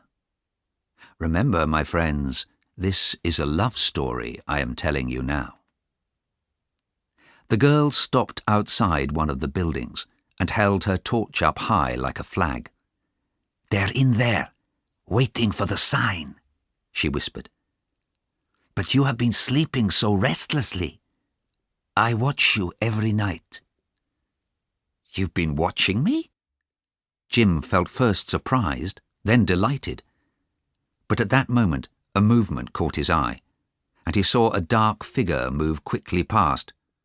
"Cornelius!" he called in a strong voice. There was a deep silence. "Run! Go to Doramin," the girl said excitedly. "For the moment you are safe. They know you're awake. They know you're big, strong, fearless. But what about tomorrow? Or any other night? How can I always be watching?" Jim was terribly touched by the feeling in her voice. He realized that the only escape from his loneliness was in her. If he went away from her, he told me, it would be the end of everything. So the only thing to do was to enter the building and find his murderers. He moved forward, and the girl, understanding his plan, ran round to the side of the building and put her torch through the open window so that he had enough light to see. Jim threw open the door and went in. From a dark corner, a man ran towards him holding a knife. Jim shot him in the head and killed him. 3 more men came forward, holding out their empty hands to show they had no weapons. "Walk outside," Jim ordered. At the door, he was joined by the girl, still holding the torch. Her black hair fell to her waist, and her white dress touched the ground as she walked. The 3 men walked in front, followed by Jim and the girl, until they reached the river. "Jump!" shouted Jim, and the men jumped. Jim watched them swim into the distance. He turned to the girl. His heart seemed suddenly to grow too big for his chest, and he was unable to speak. They looked at each other for a long time. Then she threw the burning torch far into the river. The calm, soft starlight came down on them. It was one of those nights that seem made for love. I don't suppose he could express himself very well, but there are moments when our souls need silence more than words. I met the girl, of course, on my visit. She had a child's sensitive face and moved quickly and lightly, like a little bird. Her skin was smooth, and her hair a deep blue-black, flowing thickly onto her lovely shoulders. She spoke and understood quite a lot of English, and used to listen carefully to our conversations, keeping her big, clear eyes fastened on our lips. Her love for Jim surrounded him completely. I felt I could almost touch it. I suppose you think I, too, am romantic, but I'm just telling you what I saw. I realized she loved him deeply and jealously, but what she was jealous of, I did not know. After all, the land, the people, the forests were on her side, guarding Jim day and night and keeping him prisoner. Even Tam Itam, ready to die for the Tuan, was proud to guard Jim. And the girl herself, I believe, never went to sleep until Jim and I had separated for the night. More than once I saw her and Jim through the window of my room, stand quietly together on the veranda, 2 figures very close, his arm around her waist, her head on his shoulder. He called her Jewel. Pretty, isn't it? A strange name, of course, but it probably explained the surprising story I had heard on my way to Patusan, in a village about 300 kilometers south of there.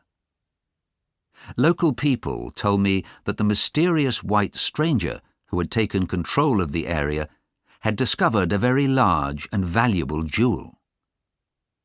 As he was often seen walking with a girl, behaving with great respect and care towards her, it was supposed that she wore the white man's jewel hidden in her dress. It was true that Jim took the girl on evening walks, and that romance had taken hold of him, but the rest of the story was just imagination. He did not hide his jewel. In fact, he was extremely proud of it. I love her dearly, he told me. You see, it's so wonderful when you feel you're needed by someone. And her life was so awful before. She trusts me to take care of her, and I will. You know, I've been here only 2 years now, and I really can't imagine living anywhere else. The thought of the world outside is enough to frighten me, because, and he looked down at his boots, I haven't forgotten why I came here. Not yet. We walked by the river in silence for a few moments. Isn't it strange that all these people who would do anything for me will never understand? If you ask them who is brave, who is faithful, who they would trust with their lives. They would say, Tuan Jim. But they can never know the real truth. He paused again. It doesn't matter. I am almost happy with what I've done. And they believe in me. That's what they've done for me. I shall always remain here. When he left me, I saw the girl's white figure coming towards me. She had clearly been waiting for this opportunity. She wanted something simple but impossible. A promise, an explanation. Because she had grown up in Patusan and knew nothing of the strange world outside, her one great fear was that Jim, who had come from there, would one day return to it. She had watched us closely and listened to all our conversations, afraid perhaps that I was planning to take Jim away from her. And now she spoke to me, desperate to know what her fate would be. I was deeply touched by her helplessness. She was young, beautiful, and very unhappy. He promised he would never leave me, she whispered, holding her lovely head in her hands. Why don't you believe him? I replied. I certainly won't take him away. They always leave us, she said even more quietly. I don't want to suffer like my mother. She cried bitterly while she was dying. My father also promised never to leave, you know. Ah, but Jim isn't like that, I said. She was silent. It seemed strange to me. What has he been telling you? I don't know, she cried miserably. He says there's something he can never forget. What is it? Tell me. You both remember something. Is it alive? Is it dead? I hate it. Will it come for him? Will he see it in his sleep, perhaps, when he cannot see me, and then leave me? Will it be a sign, a call? I was deeply moved by her pain. I wanted very much to bring calm to her soul and to say, have no fear. But how do you kill fear? Can you shoot a ghost through the heart? Can you cut off its head? I spoke with a heavy heart, with a kind of anger. There is nothing in that unknown world outside. No face, no voice, no one alive or dead who can take Jim away from you. He told me that, she answered softly. But why did you come? You make me afraid. Do you want him? I shall never come again, I said bitterly, and I don't want him. No one wants him. This world you don't know is too big to miss him. And you've got his heart in your hand. You must feel that. You must know that. Yes, I know that, she whispered, hard and still, like a figure in stone. I was getting excited. I felt I almost had a chance of killing the ghost at last. In the whole world, there is no one who will ever need his heart, his head, his hand. From all the millions of people out there, I can tell you that as long as he lives, there will never come a call or a sign for him. Never. Why are you afraid? You know he's strong, faithful, and brave. He is more than that. He has greatness, and the world doesn't want him. It has forgotten him. I stopped. There was a deep silence over Patusan. Why? She asked quietly. I felt the ghost escaping, and confused, did not answer. Why? She repeated. Tell me. Suddenly I cried out angrily, because he is not good enough. That is what he said, she replied scornfully. You lie. Listen, I cried. Nobody is good enough. She turned away. How could I explain? He had told her, and she had not believed him. Who knows if we both lied or not? But none of that mattered. You see, I had decided that Jim, who was the only one I really cared about, had at last taken control of his fate. He had told me he was almost happy with what he'd done. Not many of us can say that. Can any of you here? No, I thought not. So it did not matter who trusted him, who loved him, who hated him. The next morning, Jim came with me on the first part of my journey out of Patusan. As our canoe moved fast down the river, the trading post and the houses disappeared behind us. "That man Cornelius hates you," I said, remembering a recent conversation with the Portuguese. "He thinks you've stolen everything from him. He could be dangerous." "My dear Marlowe, I feel that if I go straight, nothing can touch me. Everything depends on me, and my God, I know I can do it. Cornelius isn't worth worrying about." The air was hot and heavy and smelt of mud. We were silent for a time, knowing we would separate soon. Suddenly the sky seemed to widen. There was a freshness in the air, and at last we were out of the jungle. Ahead of us was the open sea. I breathed deeply. I felt free again. The girl was right. There was a sign, a call from the wider world outside, for me. "This is wonderful," I cried, then looked at the unfortunate man beside me. He sat with his head bent low on his chest and did not look up, perhaps afraid to see what his romantic conscience had written on the clear sky. I remember the smallest details of that afternoon. We landed on a white beach near the mouth of the river to wait for my ship. 2 natives came to tell Jim that the Rajah's men were stealing their eggs. He told them gently to wait, and they sat down obediently on the ground.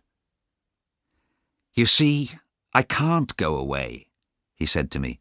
"The people here need me now. They would fight among themselves if I left. I must stay. I shall be faithful."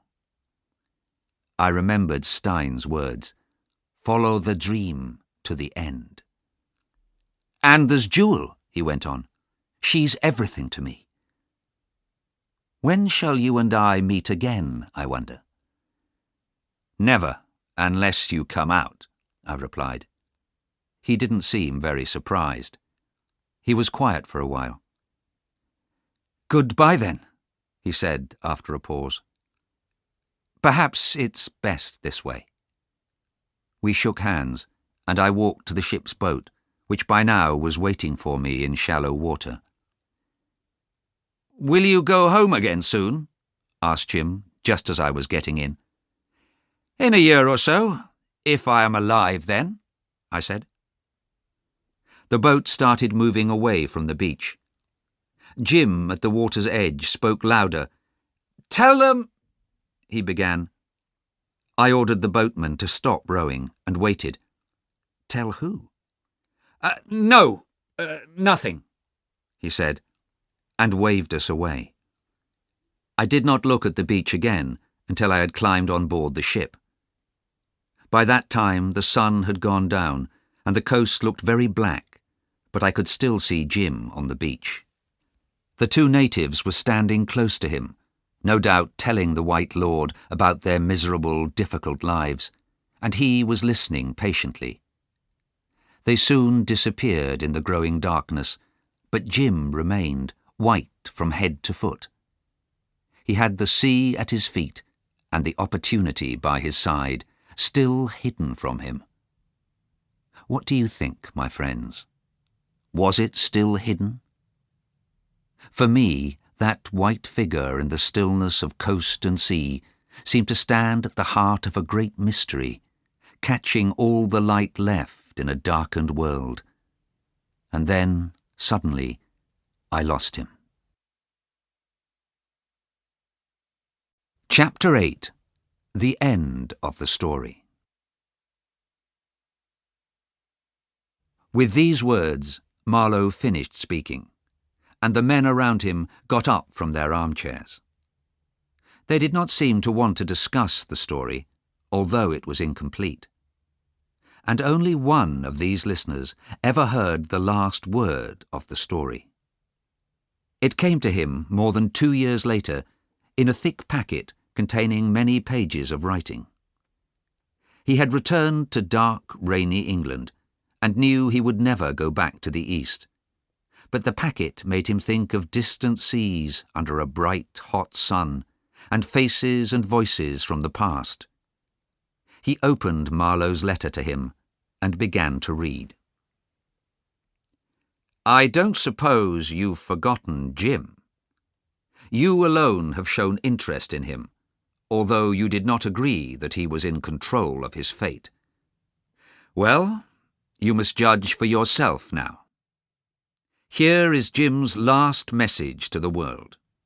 A greyish piece of paper on which he wrote simply, "An awful thing has happened," and then, "I must now at once." Nothing more. I imagine he could not describe the true horror of what he saw. I can understand that. I also send you an old letter which was found carefully put away in his desk. It is from his father, and Jim probably received it a few days before joining the Patna. The good old vicar writes 4 pages of fatherly advice and family news. The mother and daughters send all their love to their sailor son and brother. Jim never answered it, but he kept it lovingly all those years. Who knows what conversations his suffering soul had with those clear-eyed, ghostly figures, living their peaceful lives in that quiet corner of the world.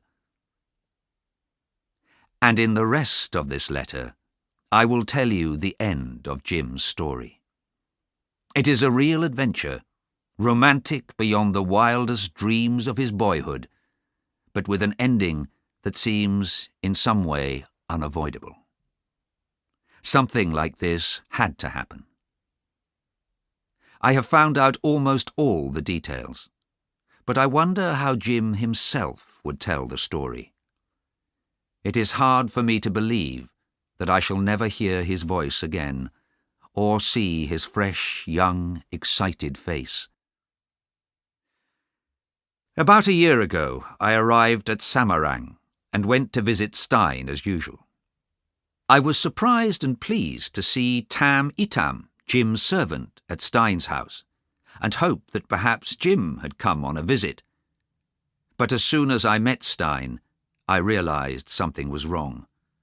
The old man was looking miserable. "Come and see the girl," he said sadly. "They arrived 2 days ago. It's terrible, terrible. You must talk to her. Make her forgive him. Young hearts do not forgive easily." Refusing to say any more, he absolutely pushed me through a door. I found myself in a large, cool room. The girl was sitting at a long table, resting her head on her arms. She opened her eyes and recognized me at once. I felt cold to the bone as I looked at her hard, sad face and her black, staring eyes. "He has left me," she said quietly.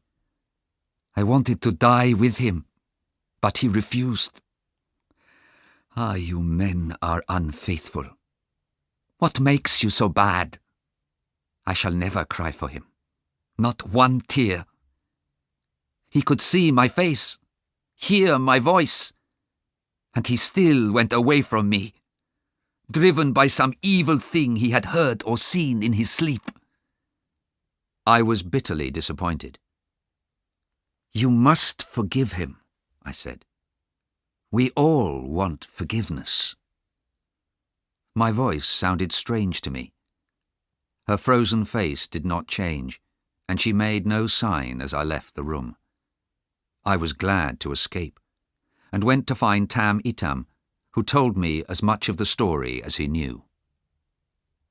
It all began with a man called Captain Brown, one of the most evil seamen in the Western Pacific.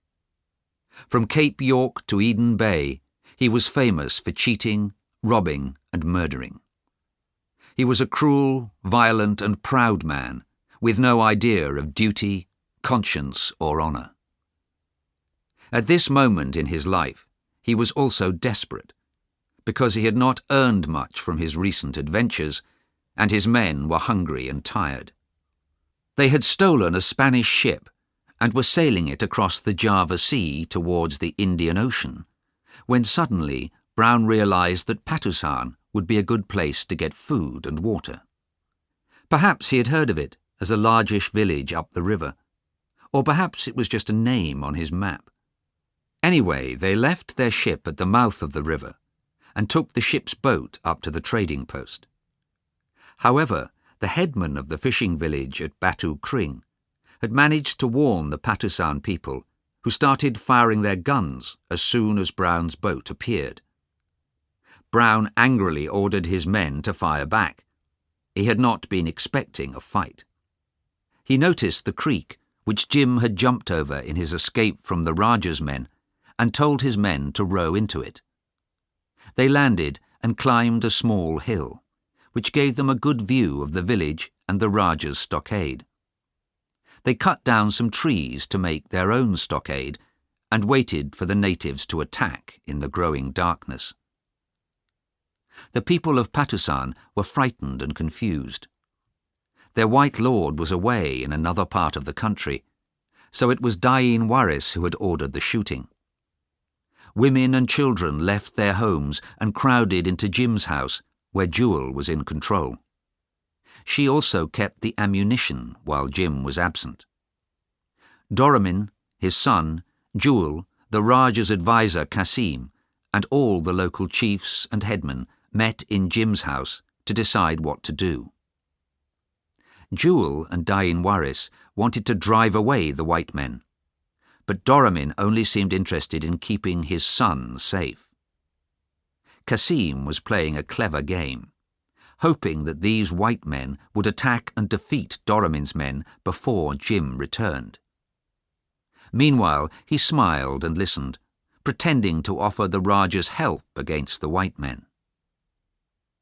Part of Kasim's plan involved Cornelius because he spoke English. So the next day, Kasim and Cornelius went to talk to Brown in his stockade. Brown listened to these offers of help and began to feel more hopeful.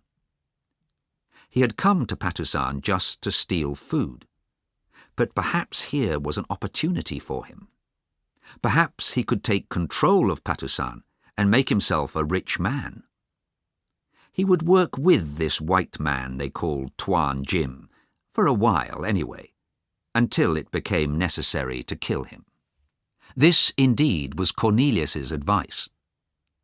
"You must kill him as soon as you can," he said repeatedly. "Then you can have everything."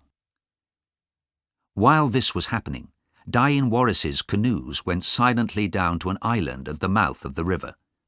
This was on Doramin's orders, in order to cut off Brown's escape route back to his ship, but also, I suspect, to keep his son out of harm's way. Kasim sent food to Brown and his men, but did not tell them about the canoes. Later that day, Brown saw from his stockade one of the villagers walking out of a house. He gave an order to one of his men, who fired a single shot. The native fell to the ground, dead. "That's right," cried Brown delightedly. "Put the fear of sudden death in them." Darkness fell, and soon one of the white men decided to go back to the boat to get his pipe. When he reached the creek, there was a bang, and he cried out in pain, "I've been hit!" Brown and the others listened to him dying slowly in the mud for several hours.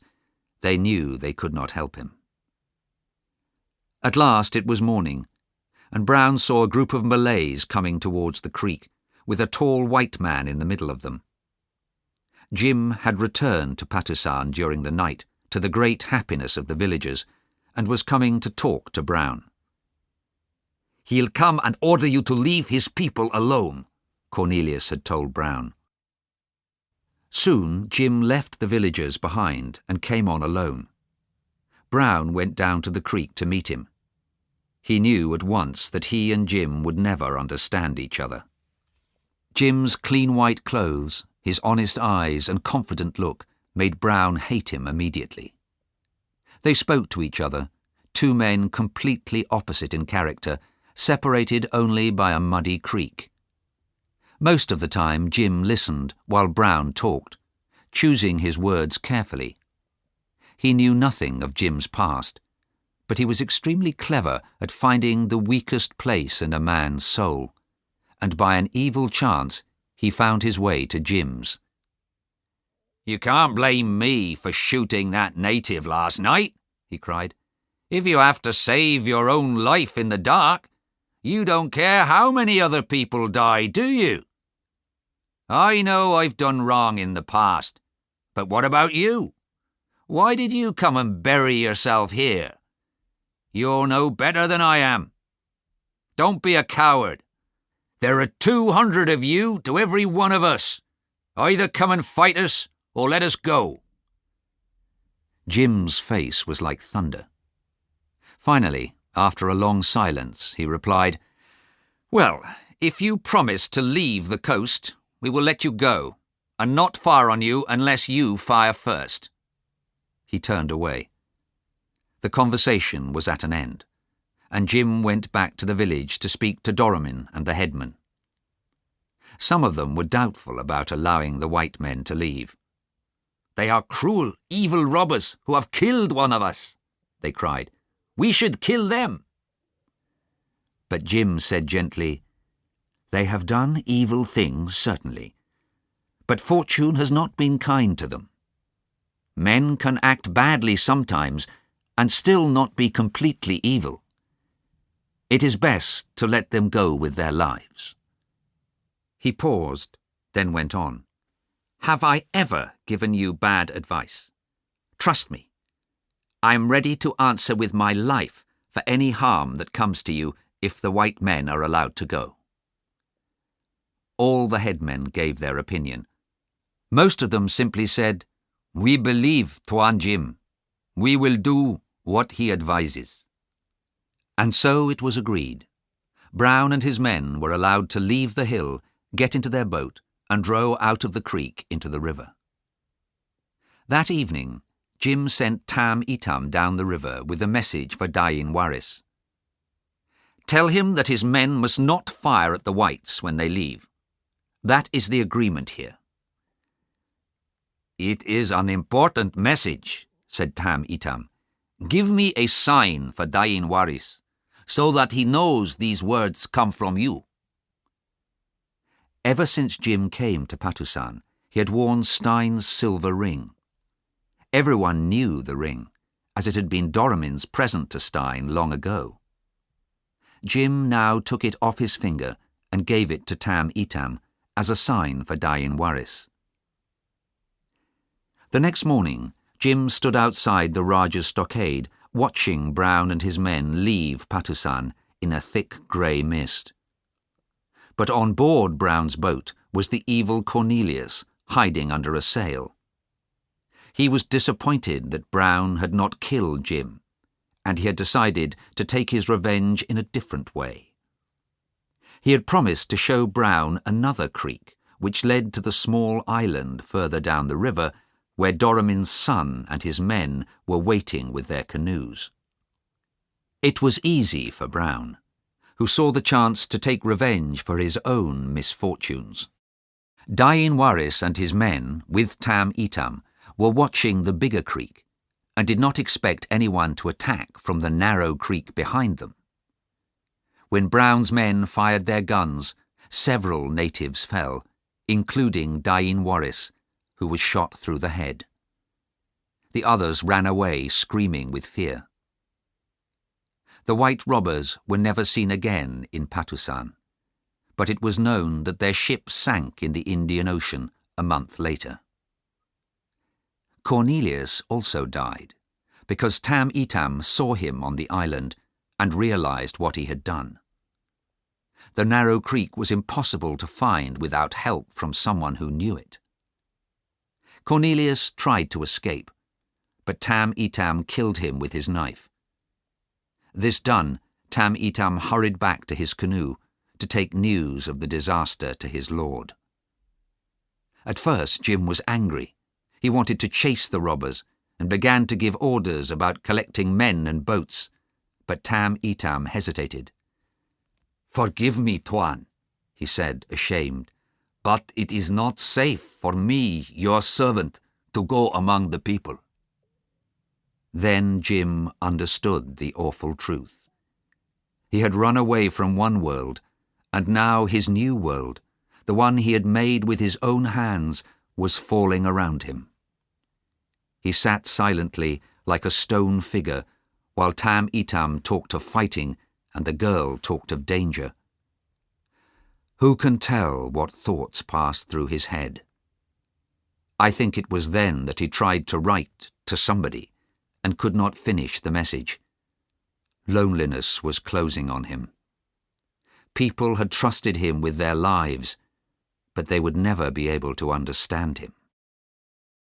Meanwhile, in the village, there was great sadness and anger as the body of the chief's son was brought home by canoe. Doramin looked at his dead son and slowly, very slowly, took Jim's silver ring off the cold, stiff hand. The crowd cried out in horror when they saw that well-known ring, and Doramin suddenly let out a great, violent shout deep from the chest, like a wounded animal, a cry of pain and anger. Then there was silence. At about this time, Jim left his house and started walking towards the river. "Time to finish this," he said. The girl followed him, calling out, "Won't you fight?" "There is nothing to fight for," he replied. "Won't you escape?" she cried again. "There is no escape," he said. "So you are leaving? Don't you remember you promised you would never leave me?" "Enough, poor girl," he answered. "If I stayed, I would not be worth having." She ran to him and, crying bitterly, held him in her arms. "I shall hold you like this. You are mine." Jim pulled himself away, looked into her face for a long moment, then ran to the water's edge. He jumped into a canoe with Tam-e-Tam, and as they moved away, the girl screamed, "You are unfaithful!" "Forgive me!" he cried. "Never!" she called back. "Never!" When Jim arrived at Doramin's stockade, the crowd of crying, confused people separated, respectfully and fearfully, to allow him to enter. He walked slowly through them, right up to the old chief, who was sitting in his usual chair with a gun on his knees. Doramin's wife was bending miserably over her son's body, which was covered with a sheet. Jim lifted the sheet to look at his dead friend, then dropped it without a word.